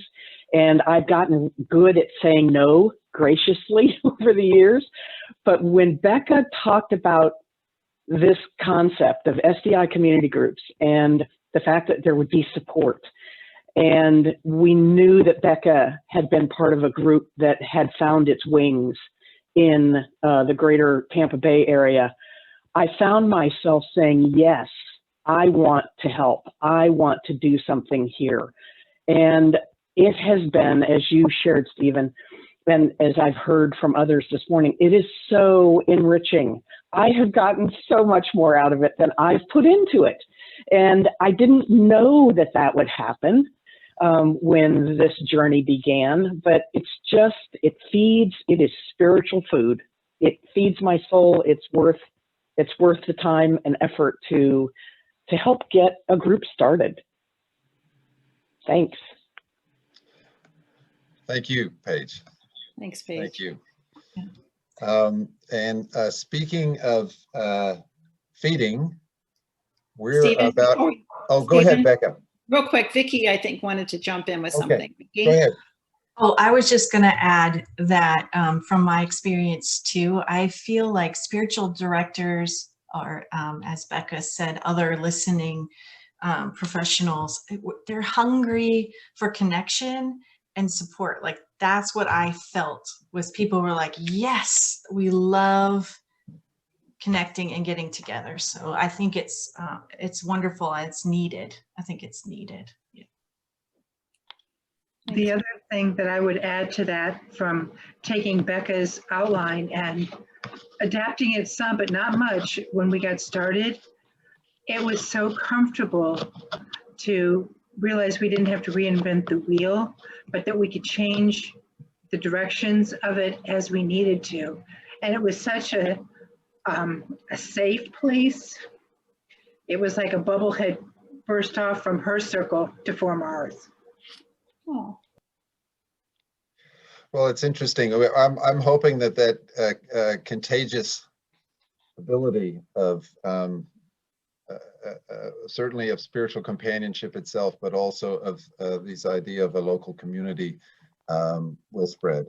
I think it's definitely something that's fun and is as you can see when Becca talks about it, it's something that and I found it very interesting that she listed it as one of the central joys in her life. I'm paraphrasing you, Becca, but I'm 62 years old, and working for SDI is one of the best jobs I've had, mostly because of people like you and the people who would come to your meetings. And just think about the blessing of that kind of community and how it can help you grow as a person and how you can help them grow. It is a gift. It's an amazing gift to give. Right now, we're just running a little bit late, but that's okay. We're going to stop and give you an hour to get some nourishment. However you define nourishment, could be food and drink. Certainly will be for me. Could be a little time outside, a little walk, some stretching, some Tai Chi, whatever turns your crank, as we used to say. Come back. We've still got some more wonderful stuff to do. We're going to have some panels, and we're going to invite your questions, and really want you to, while you take a break to have lunch, I want you to think about what's your next step? What's your next question? Even if it's just to say, no, I don't think this is for me, and here's the obstacle I see. That conversation, starting with wherever you're at, could be a fruitful one for you. And if you start discerning about it now, you can come back. Oh, Jackie, did you have a question? I'm sorry, I missed your question. No, I did not. I wasn't sure I'd be able to come back after lunch, but I can. Oh, you can. Wonderful. And if you can't, this is being recorded. This is going to be, we're trying to keep building the resources for people who are knocking on the door of maybe doing this. And so this is going to be available to you afterward on YouTube or anyone. So anyway, thank you. Thank you all. And we'll see you in an hour's time. And I'll set the timer so you can just check in if you're worried. Hey, Stephen, check the chat. I sent you a message, okay? Oh, will do. And then it references something else. Thank you.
Welcome back, folks. I hope you had a good break. I know I did, and my energy level is good. This second half of the session is going to be more open to your participation, but also we're going to be mining the experiences of our presenters, Mary Kay and Becca and Bruce. And we're going to focus in on some key issues that we noted. And you can also bring up other things to ask them. But we're going to start First, talking about this idea of Zoom versus in person. This was really not much of an issue before the pandemic.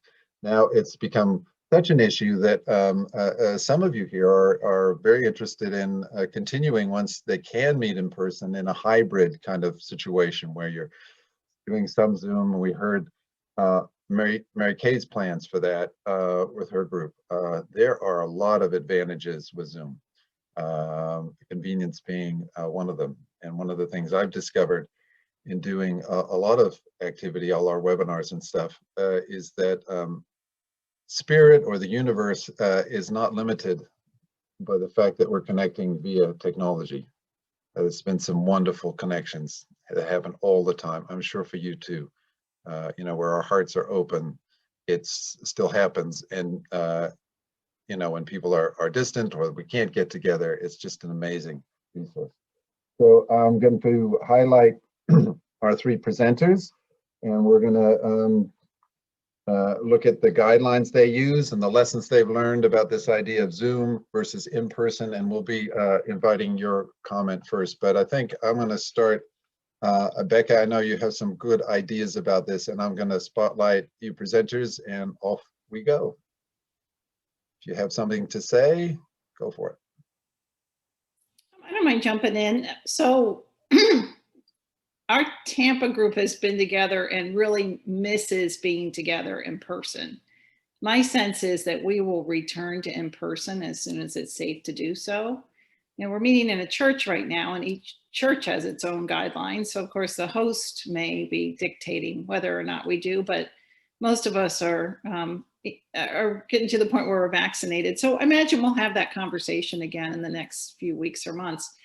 But you know, it's interesting. We have people, you've heard of the snowbirds in Florida. So we have people who are here seasonally. So we now have people who are back home in Michigan or Ohio or whatever who can Zoom in because we're virtual. So, you know, there's going to be advantages, disadvantages to each. And I think there'll be an ongoing group discernment by consensus. The other thing, we have never used breakout rooms. I think it's that fear of missing out thing, like we don't want to miss what somebody will say. But I would be curious, that's one thing I'm curious about, is how that might be for a group.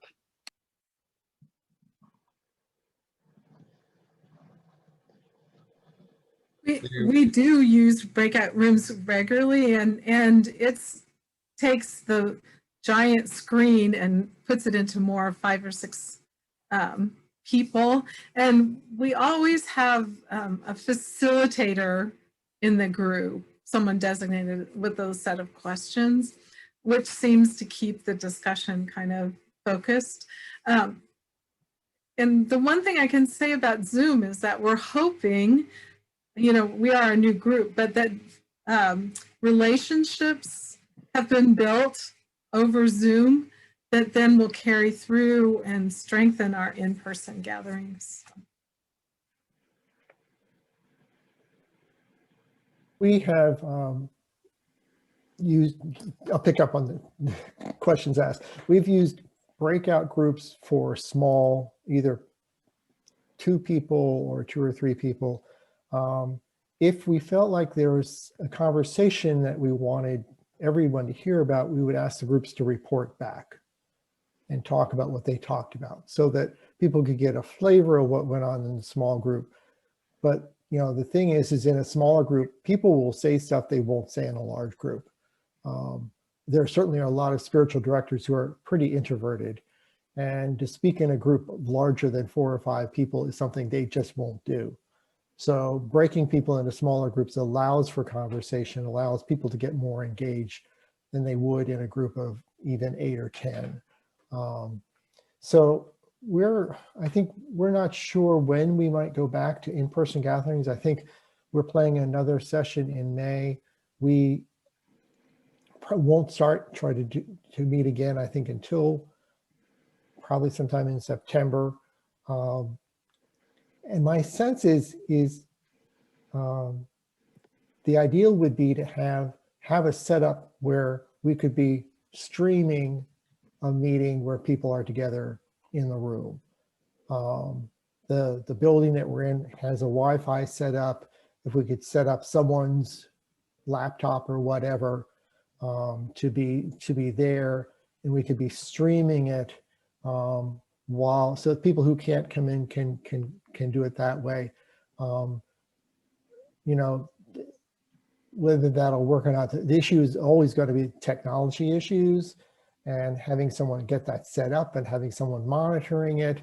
And of course, if you do break into small groups, then you've got a big nothing going on for the streaming.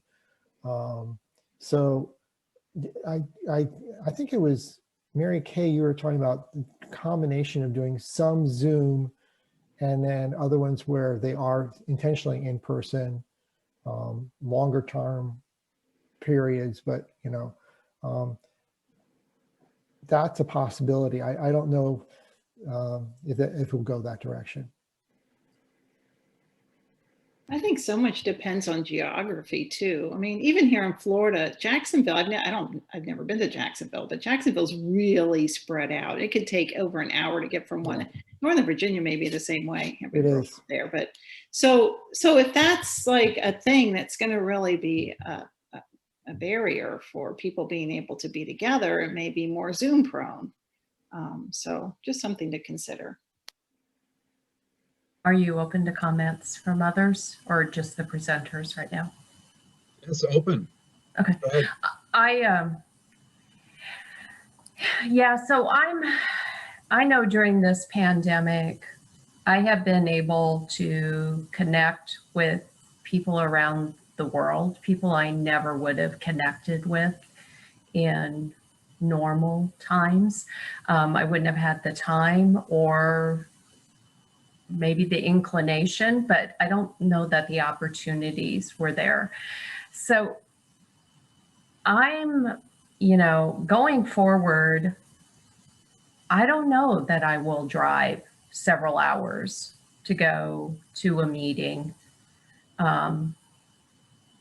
for a couple hours. You know, if the drive time is about equal to the length of the meeting or pretty close, I can't see that I would drive, and I'm not sure other people will. And I'm in Nebraska, so I'm in Mary Kay's region.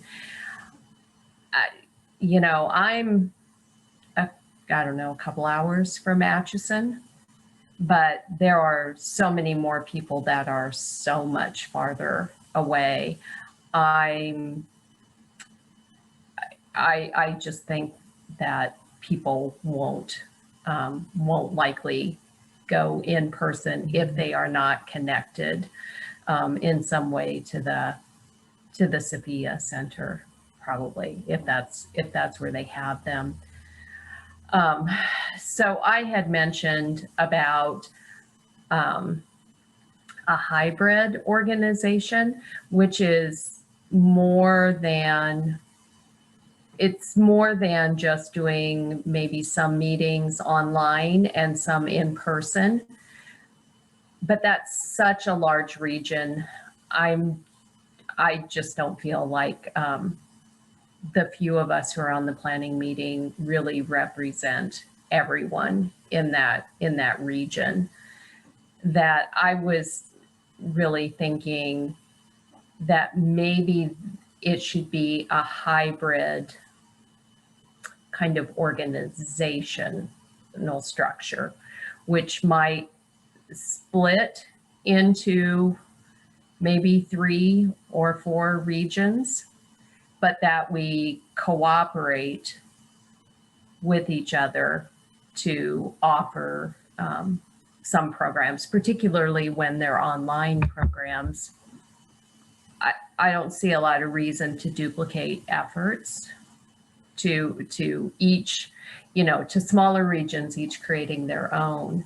But when it comes to people want to get together, I think they're going to have to feel some kind of connection and feel some kind of ease of getting together. Otherwise, I think we'll probably lose them at that point.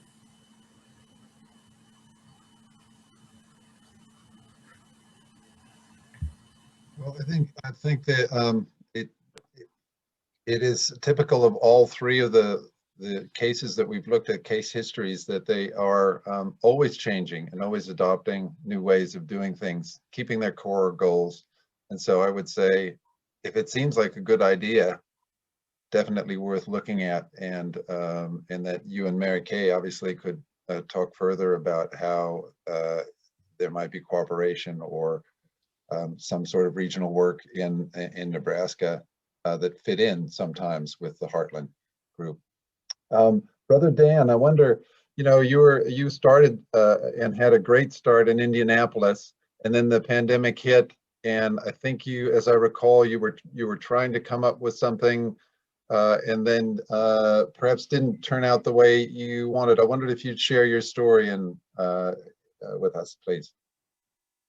So we're in Indianapolis. I want to apologize. First of all, I wasn't able to hear the other presenters because I had to leave, and now I'm back. But I do want to say that during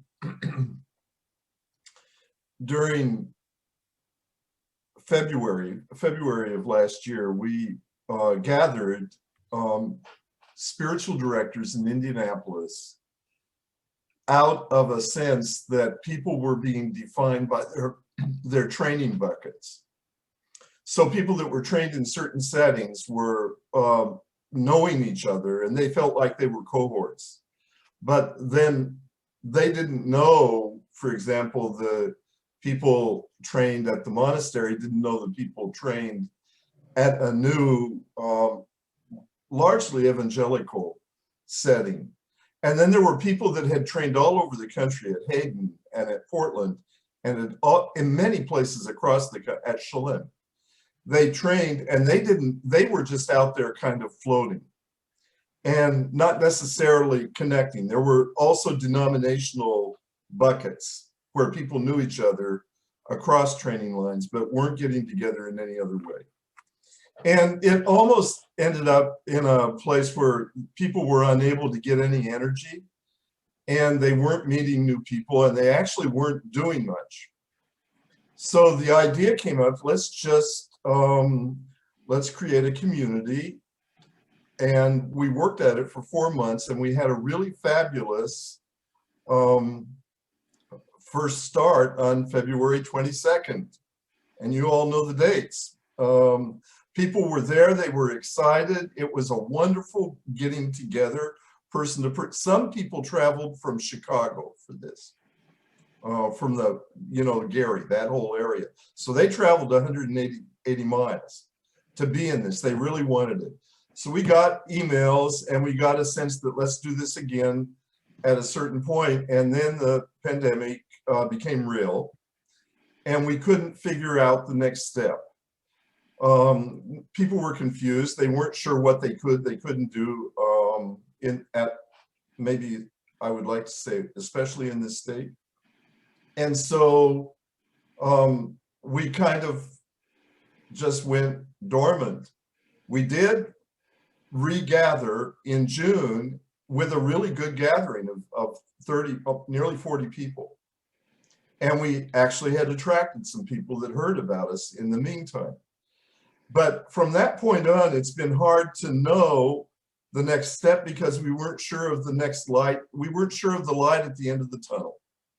And we weren't sure what actually to really do. And it was feeling hard to consult with people in developing a kind of like a quote, a product. So now there's a little, there are signs of new interest. We do have the email addresses, which is a great gift. And we do know of people that would like to come back, but really we're going to have to test that and find out. The other, I'll stop here, Stephen, just in a moment, but I do want to say, one of our things that I'm not sure we did right was that it was me and Kathy Scott, a deacon in the Episcopal Church, who's trained at St. Meinrad's Seminary in Southern Indiana, that we kind of gave the impetus to this. But we started discovering that we had trouble knowing who who would work with us. It's not a small undertaking. It takes a lot of organization, a lot of thought, a lot of connecting.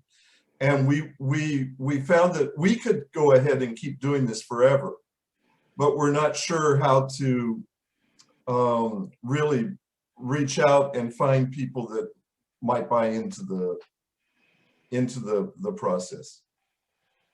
I think that's all I really should say, Stephen. I feel, yeah, I think that's about as much as I really should say. That's a wonderful case history, and I just wonder if our three panelists have any thoughts, given that you're at a kind of crossroads now. I think he brought up an interesting point in that because this is a grassroots effort, it is volunteer driven.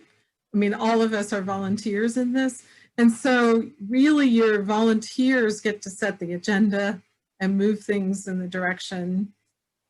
You know, I mean, there's some parameters from SDI, but they're pretty broad. And so, yeah, I think that what you're saying is very true. The scope of what we can do and what we actually do depends on those volunteers.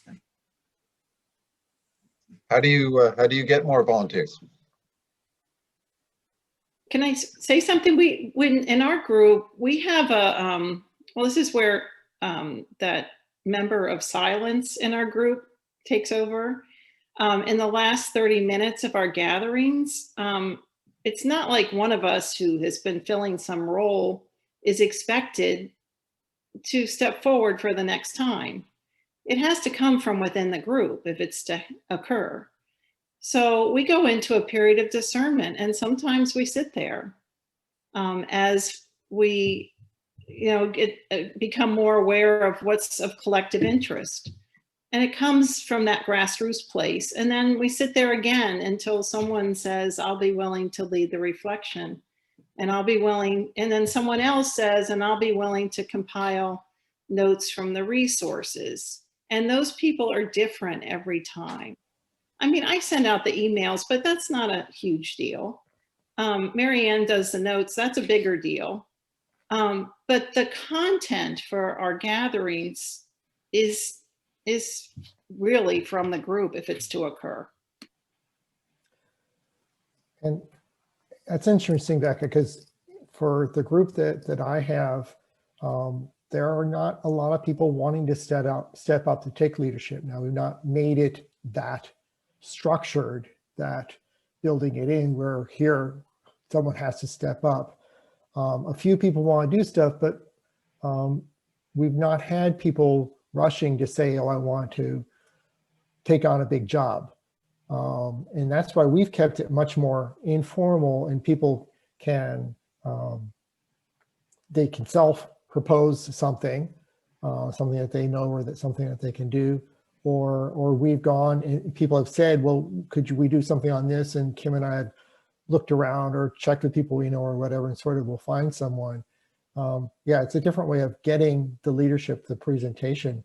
But my sense for a lot of people in the group in DC is they don't want to take on a lot more. And that may be a dynamic of the geographic area, that people are already very busy. They like an opportunity to just come and be there and participate. I want to go back to a couple earlier things said. What I miss with Zoom, what you cannot do with Zoom, is all of that short checking in with other people, the one-on-one conversations and all that stuff.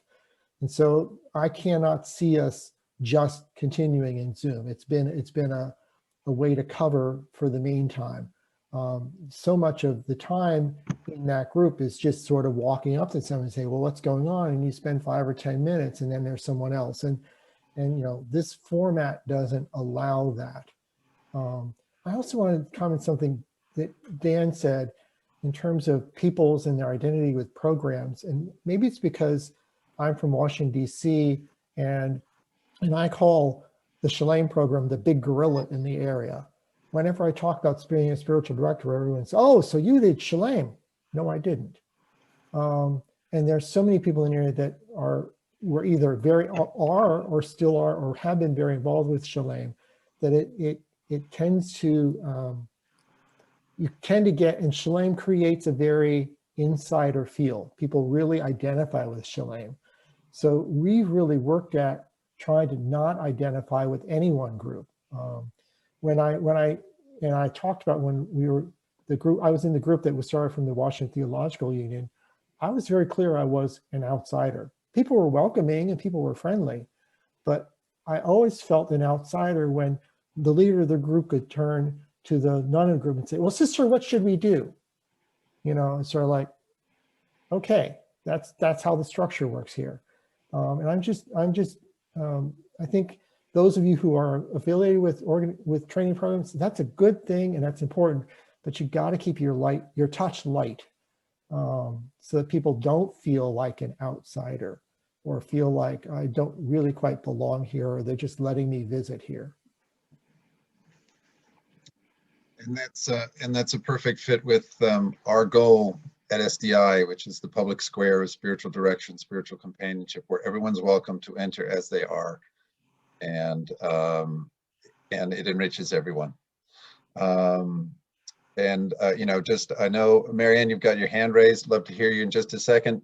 But Brother Dan, I was listening to the conversation. I thought, well, maybe the next step is just to have a meeting and do a what's the next step meeting, which I know you did in your first one, and say, well, we're coming out of the pandemic, we hope, and then do a little bit of the discernment that Becca said. You know, one of the things I've learned as a parent, particularly with my 16-year-old and having special needs, is that if I do it for him, he will always wait for me to do it. And if I just ask the question and wait long enough, we have a conversation about it, and then he can do it on his own. And to a certain extent, there's that space that we open up where there's an expectation that they're going to contribute something, and that you're patient, you'll listen. And I think that is actually can be a very fruitful way to go forward. Anyway, that was just a thought I had. Marianne, did you have a comment? Yes, I did. Just some, from my experience, at this point, I'm a student in a spiritual direction program, and I originally started in the Tampa Bay group as a just friend. And I don't know whether it was because of the relationships that had been formed over many years in that group, or if it was just the people, or maybe both. But I could not have felt more welcomed as someone who was eager to search and learn and seek. And for those groups that are just beginning, I think is so important. I know Bruce was saying how they really make an effort to not be connected to one particular organization or training program. And I never felt like an outsider. I never felt like I didn't belong. And because of that, and because of them and how I was welcomed, I then decided to go ahead and become, do spiritual directing training. So I don't know that would have happened if I wasn't welcomed and felt that no matter what direction my spirituality was taking at that point, it was okay. So that welcoming component and that not being pigeonholed, if you will, was very important. So this was my experience. Thank you. And it's right at the heart of what our community does. When you hold space, when you listen, you're welcoming of that person, and you meet them. I love the phrase that spiritual directors tell me: we try to meet them where they are. Such a beautiful idea, and so respectful, deeply respectful, and therefore so attractive, because it's rare in life, and it's wonderful to be accepted. So just one other thing, in terms of taking leadership roles, I think that's also something that's happening that I observe in that group, is that it's meeting by meeting. So we do have our facilitator who has graciously been doing it for I don't know how many years before I got there. And, then Becca also assisting with the leadership role. And but each month that we meet, somebody else steps in to suggest an article or a topic, or do the prayer. So it's not, it doesn't feel like you're having to take it and do it all the time for a year or whatever, unless you want to. So I don't feel that there's as much pressure. You know, it's like, oh my gosh, no, I don't want to be in charge. You know, I was like, oh no, I've got enough on my plate. But you know, anybody can say, okay, yeah, in 3 months from now, I'll present an article, or 3 months from now, I'll lead a 15-minute reflection. So there's not that pressure of taking over or being in charge, which I think is helpful in our group. Thank you. At this point, I'm wondering, next on our list is to discuss content for gatherings. And the idea is that we talk about resources and topic shares. We touched on this a little bit. Becca was very clear about how she came up with some of her resource. How you discern content and agree upon it, create presenters. It's basically the programming question.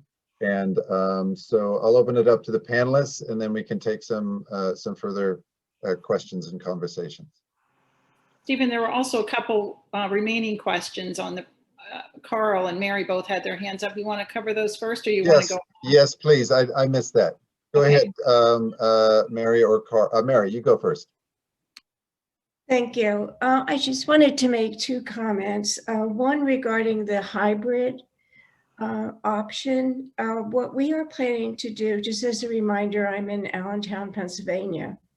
What we're planning to do in June is to offer hybrid where at the same time we will be in person and Zoom, so that the host facility will give us the guidelines, how many people are allowed to be there in person. And then we have a technical person who will also do it via Zoom. So people can sign up in person or via Zoom. And the other thing regarding content, I just wanted to share something that we've begun here, which seems to be working out very successfully. We are offering every other month what we're calling a contemplative sharing circle. And when we first thought of this idea, we put together a template so that every other month when we offer this, it's the same format. And what we do is we join in silence. People, as they're coming into the Zoom meeting, we have meditative music, and we join in silence. When everybody arrives, we do, name and how we arrive, which we did at the beginning of this. And then there's one person who's responsible for putting together the program for that evening. And usually there's a theme. So for example, in March, the theme was spring. So in the format, in our template, we read a poem. So in March, we used How Do They Know, the poem by Joyce Rupp about tulip bulbs. Then we go into 10 minutes of silence. And then we present questions for small group sharing. And as we've been saying, we invite people to be at ease if they want to share or not share. As Bruce said, we have a facilitator who then brings a general summary back to the big group, not what specific people said, but a general summary. And then we have a concluding prayer or another poem. So again, in March with our spring theme, we use the garden psalm. And then we close with a 3 to 5 minute meditative video.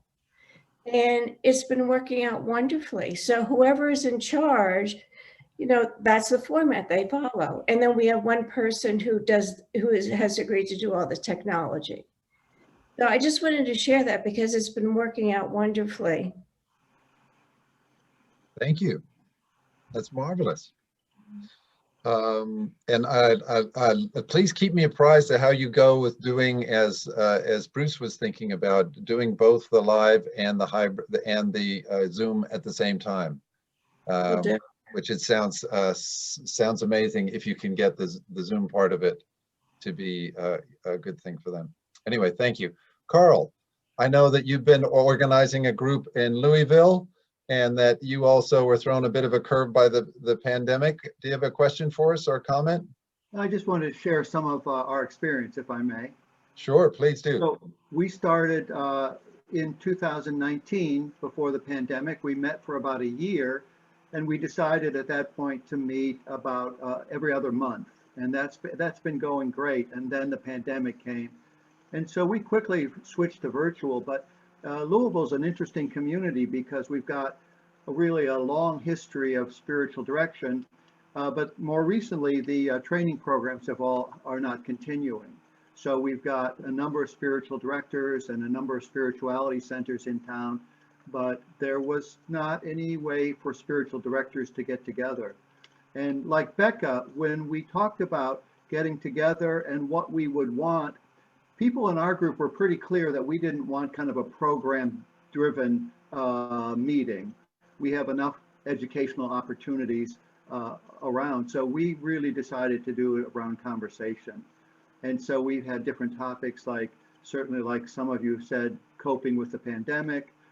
We also talked about how to have political conversations. Of course, we've had with Breonna Taylor, we've had some conversations about race and a lot going on in the city. But it's really been a structured conversation. And the way that works is we put together a steering committee of 3 people. And those each month, each time we meet, we ask for volunteers, a volunteer to lead the conversation in a future session. And that person gets to choose the topic, and we put it out on the internet and people join us. So it's really gone quite well. We haven't made the decision yet whether to go face-to-face or virtual. There's certainly some advantage in both.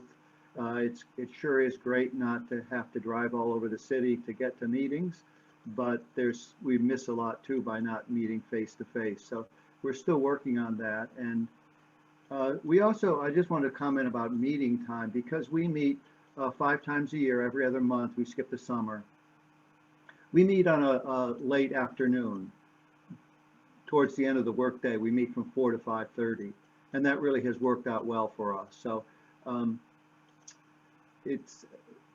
the people have really felt a desire to have conversations that support their work as spiritual directors, to encourage one another, and to be able to support the work of spiritual directions in our community. So we're moving along, and I'm hoping that we will call on SDI to give us support as we continue. You got it, man. It's exciting. I just love how everybody is doing it, finding the way that works best for their community, and that the listening is at the heart of the community. It makes me feel that it bodes well for the sustainability of all of these efforts. Because if your ears to the ground and you're listening to the hearts of the people you're with, then you're going to serve them better. This makes sense. While we're on doing these examples, let me just, Vanessa, are you willing to talk about your situation working there in British Columbia and Vancouver? Yeah, I'd be happy to. Hi, I'm in BC, and I moved here 5 years ago from Philadelphia. And so my desire to meet other companions and directors grew out of wanting people to refer my friends to. All my new friends out here have never heard of spiritual direction. So when I told them about it and said, you should try it, they'd be like, who do I go to? And I'd be like, I don't know, in person, at least, So that my desire was to connect with other local directors so that I could have people to refer friends to in person. And so out of that, 2 years ago, we formed a little peer supervision group. There's 6 of us now. And now we're all over the island. So we are meeting on Zoom, and we'll likely stay on Zoom for that purpose. And I know of a group of 10 directors that meet in Vancouver. So I asked for their kind of template or their flow. And then I asked my own supervisor for what he does in Philadelphia. And we just kind of adapted a little model where we have silence and a check-in, and then someone presents on a topic and we accompany them for 20 minutes or so. Then they share what has risen to the surface for them out of our accompaniment, and then we all share what it has evoked in us. And then we leave some time at the end for consultation, questions, and resource sharing. Then we have this resource Google Doc resource page where we just like share stuff. And that has been such a great page to access throughout the month. And we have a topics list of throughout the month, something comes up, and we say, what is it like to direct men or something like that. And so we have this ongoing topics list that we add to. So that has been a great resource. We have this rule that you can ask for silence at any time throughout our meeting. That's one of my favorite rules. And then we share the facilitation. So whoever facilitates does kind of host a little debrief, like how did that go today? And what do we want to tweak for next time? I feel like most months, we meet monthly, we tweak something. So it just feels like this big experiment, but a really safe place. I think the best part about it for me, when I finished my training program 5 years ago in LA, they warned me I'd feel lonely. And I was like, no way. I have this whole community around the world. I have SDI, I'm gonna be great. And then when I did start practicing and meeting with a lot of people, I kind of felt like, who am I doing this with? And so over the last 2 years, I do feel the most grounded I've ever felt as a companion, because I'm in direction, I'm in supervision quarterly, one-on-one, but then I'm monthly with these other companions. It feels like these concentric circles. And then I'm part of SDI and do a couple webinars a year and stuff like this. So it feels like my latitude and longitude has been set, and I know where I am in the world of spiritual companions. So I feel like that's a huge benefit to all those I companion. They don't even know my concentric circles of love that ripple out from meeting with them, but I know it. And that makes a big difference to the kind of care and presence I feel like I'm able to provide. It's like the whole is greater than the sum of, or than me, my little part. Yeah, I think that's all I'll share.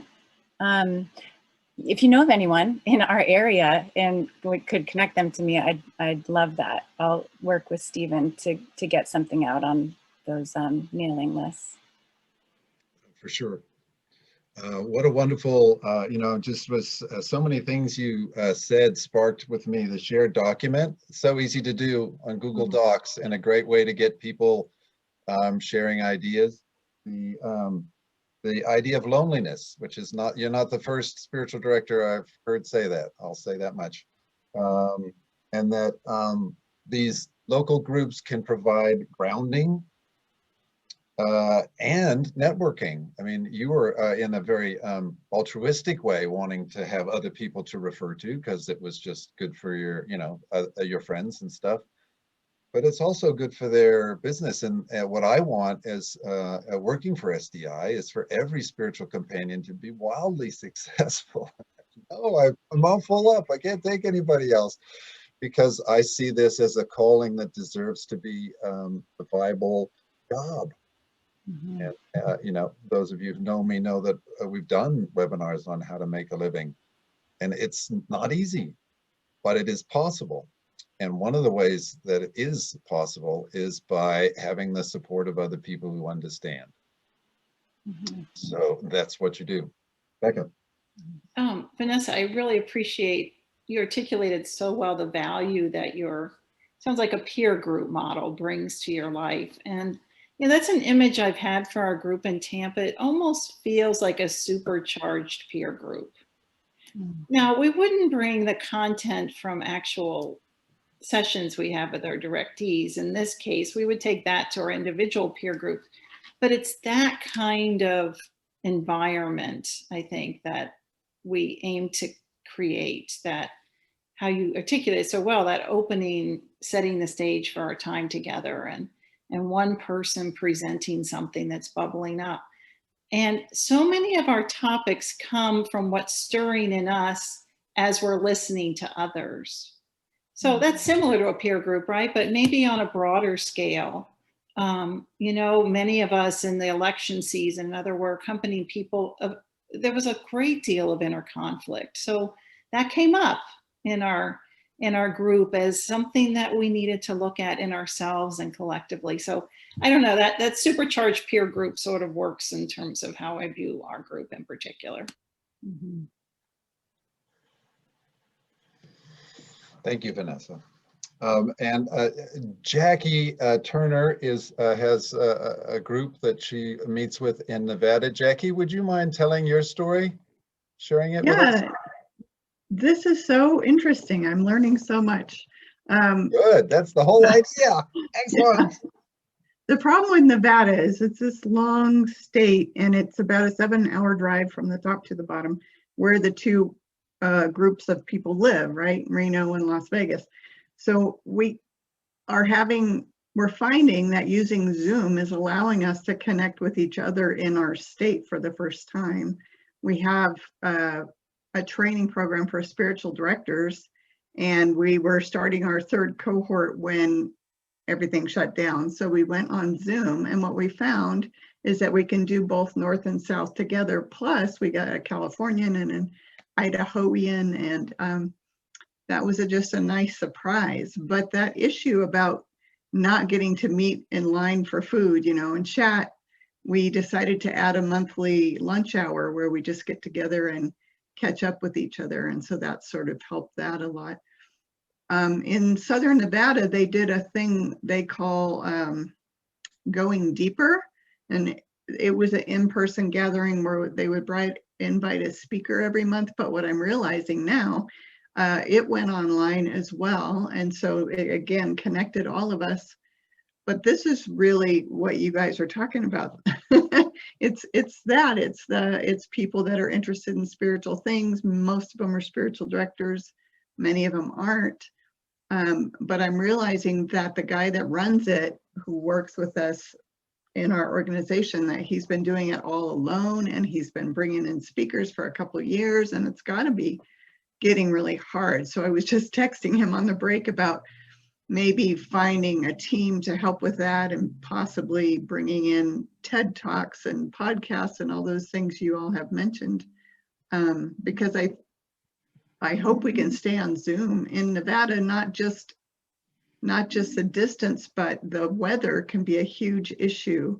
And Reno is so much closer to Northern California. We're only an hour and a half away, but there's a giant mountain range between us. And in the winter, you really don't want to go over that. So Zoom has just been a blessing to us, but I like the idea of partnering, if he's open to it, with SDI, and sharing those resources that you all have with him to try to help us go further. We have a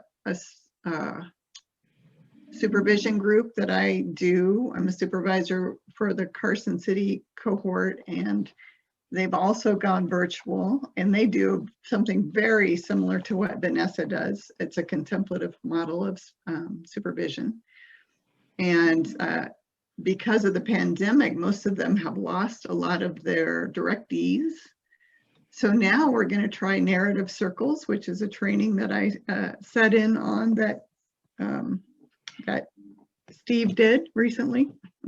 And we're going to try that just to give them a break from, not really having too many directees. So we're going to do narrative circles for a while. So we're very flexible and trying to figure out how to make this all work. But yeah, I'm really grateful for all the input.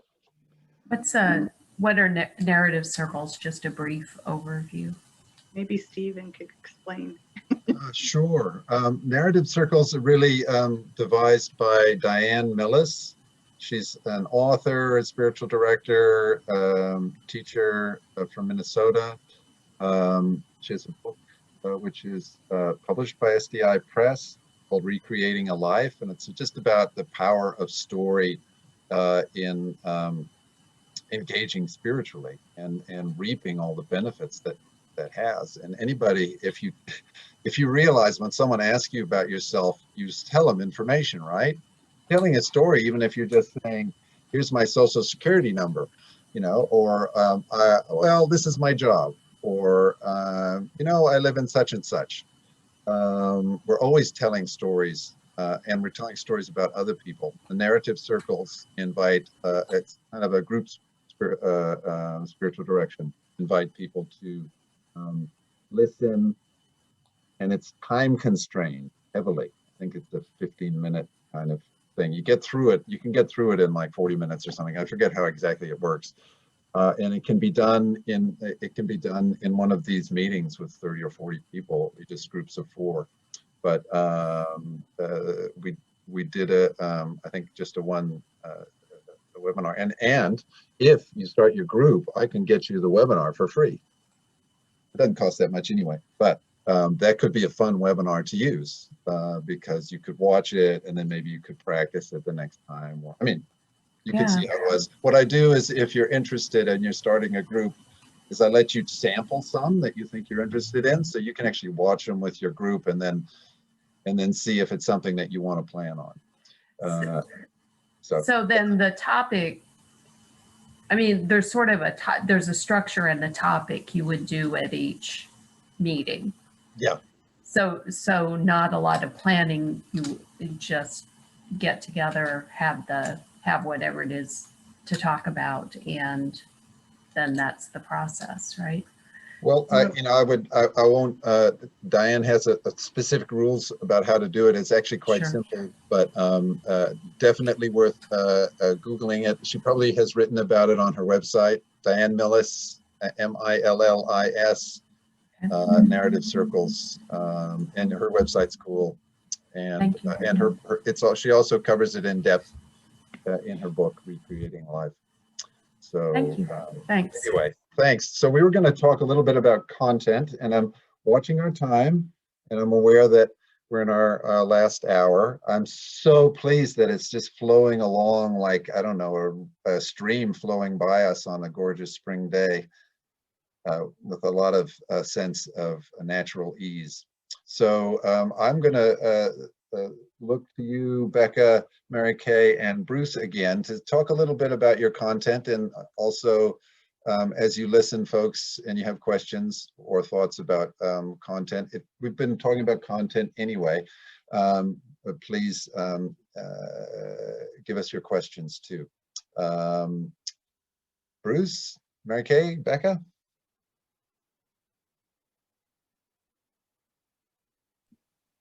I think each of you, with Stephen's email yesterday, got our complete outlines. And I know, I think each of us put in some actual topics that we used and actual resources that we used recently. So I can say for our groups, those bubbled up from what we were experiencing all around us. You know, we did one on uncovering the bias within when we were all so overwhelmed by the racial tension. We did one on balancing lament and hope while we were, you know, lost in sort of and wandering through this incredibly difficult year and wanting to give voice to both lament and hope. We did one sitting with suffering because that's what we were sitting with more than ever, probably. And chaos and transformation and transitions. I mean, we're already as a group wondering aloud about how to emerge from this time in a way that will remain, you know, will be life-giving for us and for the people we accompany. So I think ours tend to be aligned with what's happening both in and among us. And it comes from that.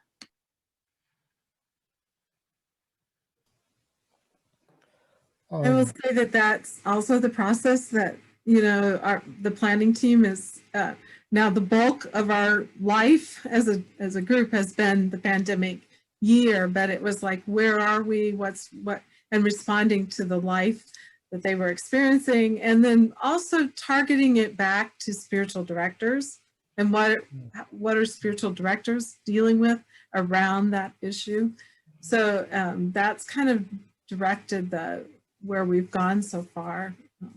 And I will say podcasts have been a good resource for us, but another thing that we're finding is in our region, we have a group that does biospiritual focusing. So to give them an opportunity to come and describe what they do, lead us through that, kind of feeds back into supporting them. Or we have an integral spirituality group in Kansas City that's going to do kind of sample of what their process is. And so that's another potential group of people or presenters or content. And it makes us more aware of other resources around us as well. Yeah, I listed down the topics on ours. I think one of the things that was interesting was we had actually planned for a session by my friend who's the Buddhist nun. She's going to lead us through an experiential thing, which I think the language is feeding your demon. When we had to go to Zoom, she said basically, we can't do this on Zoom. So that's when we shifted to a different topic. And we had a similar kind of thing planned for last year, where there's 3 people who work with group spiritual direction. We're going to actually do a presentation and lead small groups in group spiritual direction as an experiential thing. So we've really tried to focus on, in some way, if not the whole thing, but in some significant way, having an experiential component. So it's not just someone talking to a group, but there's a way for people to engage with it, to work with it, either in small groups or with each other or whatever. So getting it away from just the knowledge thing or the head thing into something else.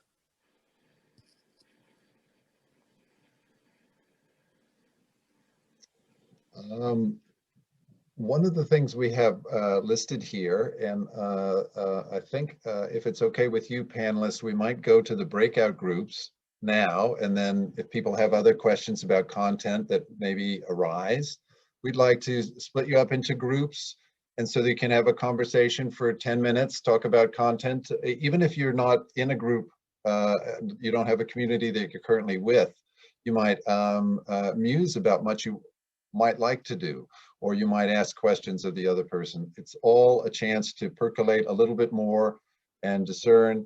And then we'll come back, and if you have further questions about this area, which is a big part of the programming of these groups, the content question, even if you decide it's going to be largely conversational, as Carl was talking about in Louisville, that too is content. It's the content that comes up from the topic that you choose and the way in which you want to pursue that conversation. So I'm going to split you up into breakout groups. It'll be another 10-minute session. We have some people have had to leave, so I'm going to break us up into, should we go groups of 4, I think. And then I'll see you when we're done. Let's see.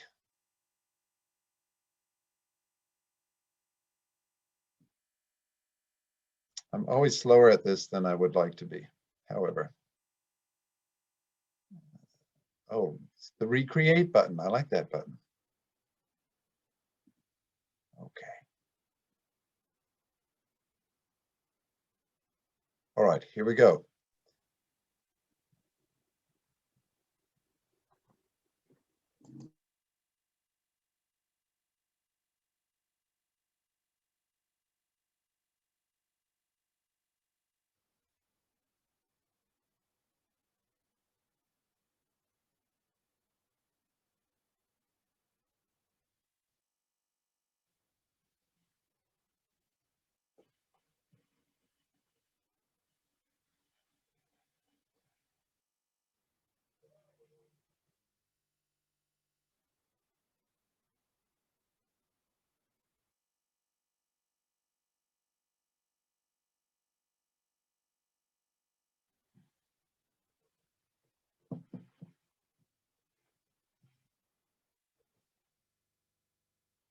I'm going to start the recording again. Hooray. So let's see if there are any questions that arose from your breakout groups that you'd like to deal with about content or anything.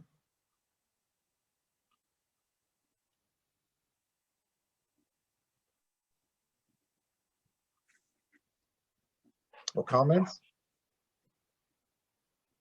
I think I want to just repeat something here that I said in my small group, that I'm realizing that whatever we do, some people will be left out. You know, if we go back to meeting in person, people who are traveling long distances will be left out. If we stay in Zoom, people who really want that being in a room with other people, they'll leave. So I think part of it is just sort of saying to ourselves, yeah, that's probably going to happen. And it's not going to be what we want, but that's probably what's going to happen.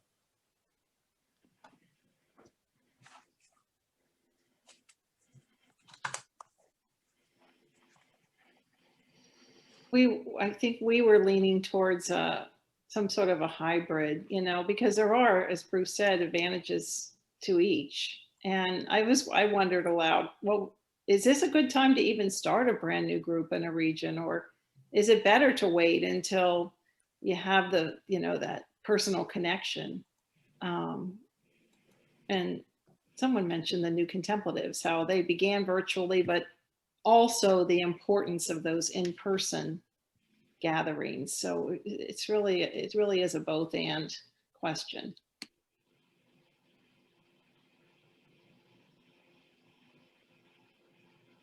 And not necessarily one that you have to have an answer for. You know, I mean, we've all been around long enough to know that the question is what's really valuable, right? And the answer that we come up with now often is what's in front of our mind. And it's not at all our deepest response, nowhere close, sometimes the opposite of it. So you know, one of my favorite things, especially because I've had some real challenges parenting that have left me feeling naked and confused, not literally, but just spiritually. What do I do for this person that I love? How do I care for them? How do I care for myself in this situation? Is just to be completely present with the discomfort of something that's not working. And I'm not talking about someone in pain that needs to be rushed to the hospital. Obviously, you do all those things, but when it's an ongoing thing, to just really try and, the old athlete in me would say knuckle down, but that's not really what it is. It's really about opening up and going like this. This too is a gift. I just can't see it from the perspective where I can see it as a gift now. And so those struggles then become, like I like the whole idea of gates and doorways that don't look like doorways and gates. They don't look like a welcome, but in fact, we're here and we're breathing. So in the sense that hope is never absent, nor is love. And it's a question of awakening. And once you're thinking about awakening, who's in charge of awakening? Isn't that me? Can't I do that? Can I, or, you know, what do I do to awaken? It seems like impossible sometimes, but other times it seems like, oh, maybe I just wait and listen. Anyway, open to more comments and questions. We have time for them about anything that we've discussed today or anything that you hope and dream to do. Because we're coming to this last part, which we talked about as dreaming about what might work locally. And Becca, you give me some guidance about how exactly we were going to explore this. I'm looking at my notes from it, and it says, give a worksheet guide planning. And I'm not sure that we have a worksheet to guide their planning, do we?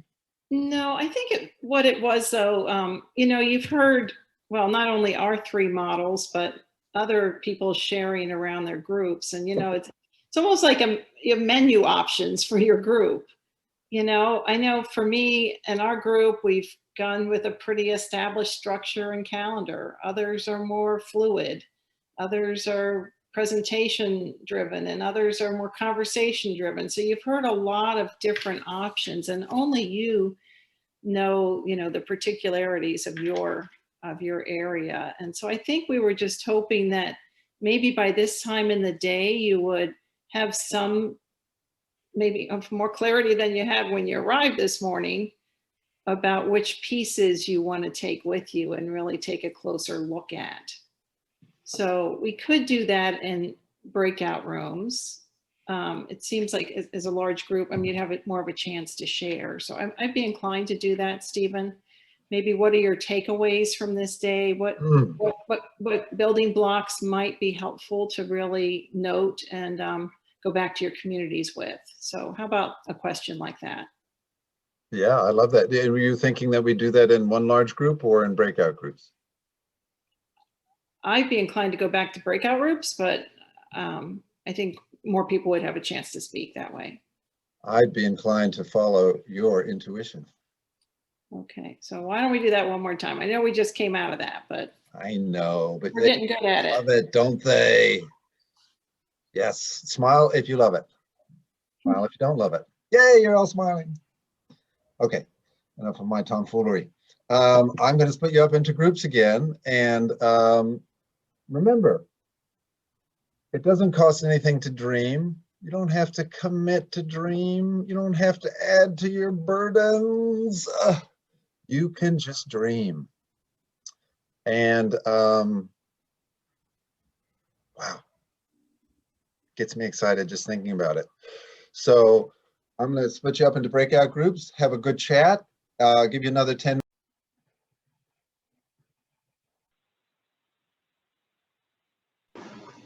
Welcome back, everyone.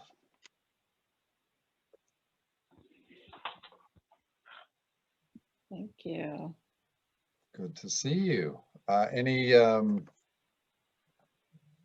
response or things arising in any of you that you'd like to share?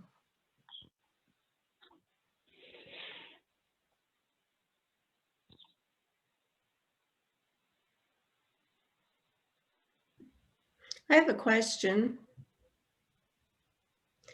Comes under the category of anything that you opened up 2 times again. The group that I belong to locally is primarily, and as I'm saying that word, I'm going to have to say only, not just primarily, but only Christian based. And I'm wondering if there's a way to successfully go about inviting spiritual directors from other faith traditions.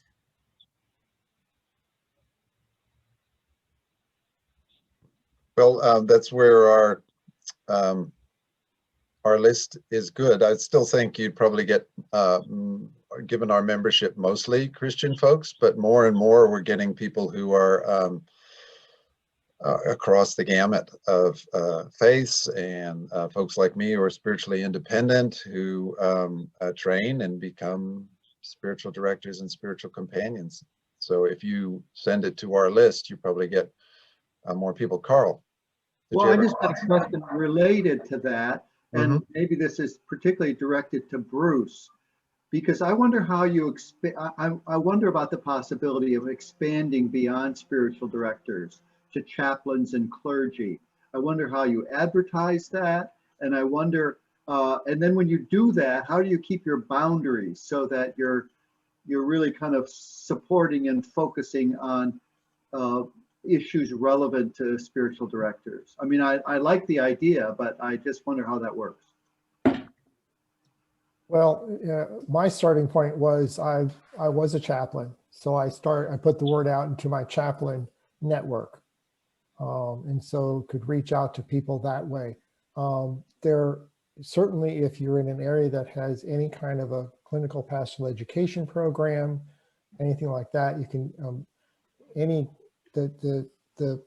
the Association for Professional Chaplains. I'm not sure if there's a way to plug into that kind of a group, but it's also about just knowing people, relationships, tying into their networks and asking them to put the word out for people that they know. Well, and I want to, Mary, one of the things I think I wanted to answer to you is, you know, I started intentionally trying to keep it open for people who are not Christian. And part of that is you've got to pay attention to your language. You've got to pay attention to if you're doing prayer, what you're using as language in your prayer. You know, are you invoking Christian language there? You know, the whole, for us, the issue always in September is to avoid the Jewish high holidays. For me, what I found was I had a, when I was on the SDI Coordinating Council, there are always a Jewish person on Coordinating Council, and when I was on, Wendy was very good at pointing out when I flubbed up. So part of it is having somebody you can turn to and say, could you look at this, or is this a decent, you know, I would go to one of our Jewish members and say, I'm looking at this date, there's this, looks like a minor holiday, is this an issue? And she was like, I'm so glad you even asked. No one ever asked me that. I think for Jewish spiritual directors, it may be, I don't know if you could check in, definitely with the list, as Stephen has talked about. If people identify, when people within SDI identify their spiritual tradition, so it may be to target something or to call people up or whatever. I think there are ways to do it. I don't have any other answer than that, but. In answer to you, Carl, and you, Mary, there's a metaphor, all right? I want you to get this scenario because it'll help you remember. If you want to dance with someone, it may have been a while before, since you wanted to ask them, oh, I gave you the answer. When you wanted to dance with someone, what do? You ask them. And so one of the best ways is just to use our find a spiritual companion, spiritual director guide. There are lots of chaplains and folks of other traditions than Christian on there. See if you can search by area if you want, region. And then they almost all have emails, and you can connect with them. And then you ask, you say, hey, I mean, I'm a big fan of truth. In my life, I found it way easier, even though it's immediately quite hard, or it seems like it's hard. And just be transparent and say, oh, we would like to have chaplains in our group. We would like to have people who are of different faiths in our group. And could we talk sometime? And, you know, then you build the one bridge, and that can lead to other bridges. And then you start knowing people and having relationships that you can call on. It's called, you know, I used to be a journalist, it's called legwork. You actually pick up the phone and you start dialing and you talk to people and you see if you can, and you ask questions. It takes a bit of effort, but it can be, as Bruce pointed out, it makes all the difference to know someone who can give you advice and help connect you. And Stephen, can I have one thing? Because I think Carl raises an important question, how we don't, you know, experience drift away from the spiritual director, what originally gave rise to this group, because there are chaplaincy groups and there are clergy associations and all of those things. And I think what's happened in our case, it's people in those professions who have experienced spiritual direction individually, or they refer to spiritual directors. They're like close cousins.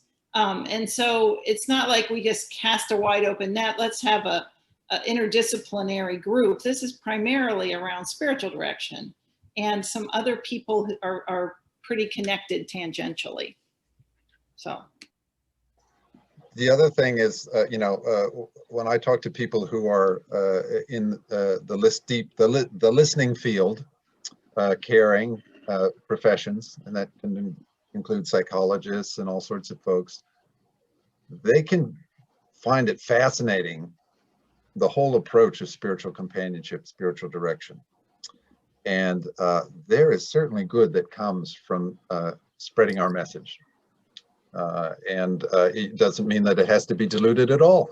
It just means that you're welcoming other people to learn. So I think that that's cool. Do other people have responses or things they'd like to share? Brother Dan may have a hand raised. I just wanted to say that when we did do our first and second rounds, we took advantage of, in this city, there is an active center for congregations. And this center for congregations involves all the congregations of Indianapolis, including Jewish congregations. And it also has tentacles throughout the state. And we put up our advertisement, and some of the people that came from the furthest corners were people who saw this advertisement that we were able to put up on the Center for Congregations. It was essentially what Stephen had put up for SDI, but we just moved it over and customized it a little bit. So I'm thinking that in all major urban centers, there are centers for congregations or congregational leadership that might be willing to collaborate. Thank you. It's a great idea. That's a great idea.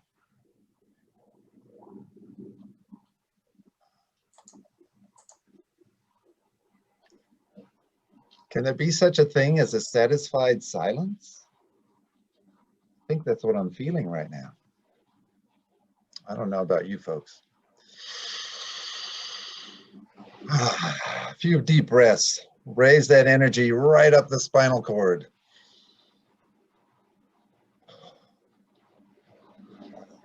Contemplative life is such a blast. I have to tell you, I wouldn't have thought it when I was young and doing all the things I did when I was young, but it is the best thing ever.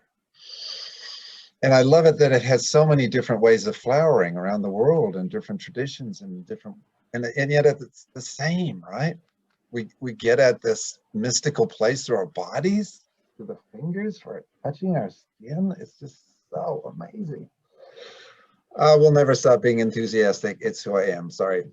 Not sorry, really. So anyway, we've reached a beautiful conclusion, I feel. If you have further questions for any of us, just send them to me. You have my email already. I'm the one to send you the invitations. You're very welcome, Jackie. It's so great to have you. And we do have a contemplative bookend for this. Becca, were you the one who brought this to us? Mary Kay. Mary Kay did it. Mary Kay, I'm going to let you introduce this, please, and then I will play it out. Let me get you up here on the spotlight. Here we go. Have I put you on the spot? You don't have to. No, that's fine. So, in the spirit of gratitude, you know, gratitude for all the ways we've been blessed so that we can bless each other. Gratitude for this opportunity to share our presence with each other. And gratitude for the spirit that moves in and around and is drawing us together today. We invite you into this contemplative reflection.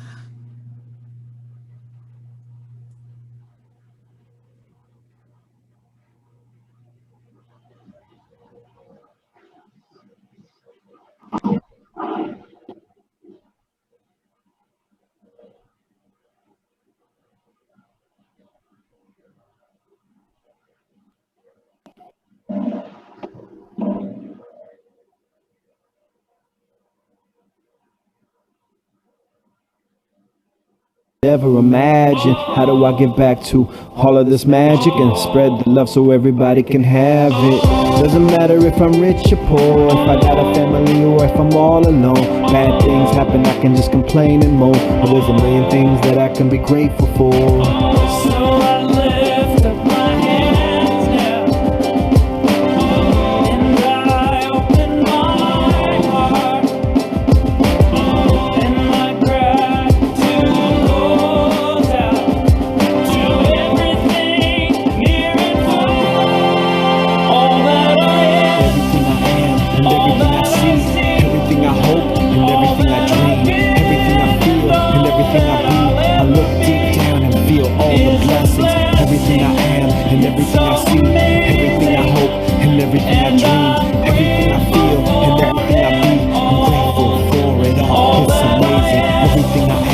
everything I see, everything I hope, and everything I dream, everything I feel, and everything I be. I look deep down and feel all the blessings, everything I am, and everything I see, everything I hope, and everything I dream, everything I feel, and everything I be. I'm grateful for it all. It's amazing.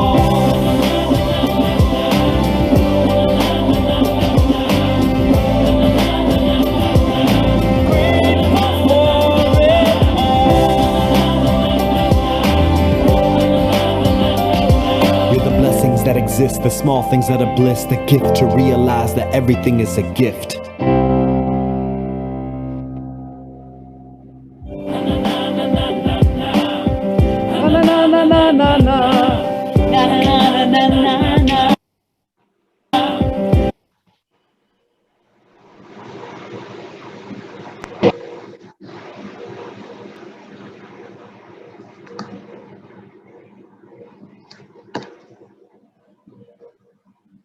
Wonderful. Thank you for finding that, Mary Kay. I love that. Love the energy in it. All that I am, all that I see, all that we are here together. It's beautiful. More beautiful as we listen to one another, as we witness one another, and we share our lives together. Thank you for who you all are and for all that you do. And a special thanks to you, Becca and Bruce and Mary Kay, for what you're doing for your communities, but also for what you're doing for us today. It's been great to learn from you. Thank you all. Take care. Thank you all. Email me. Blessings. Bye-bye. Thank you. Bye. Bye.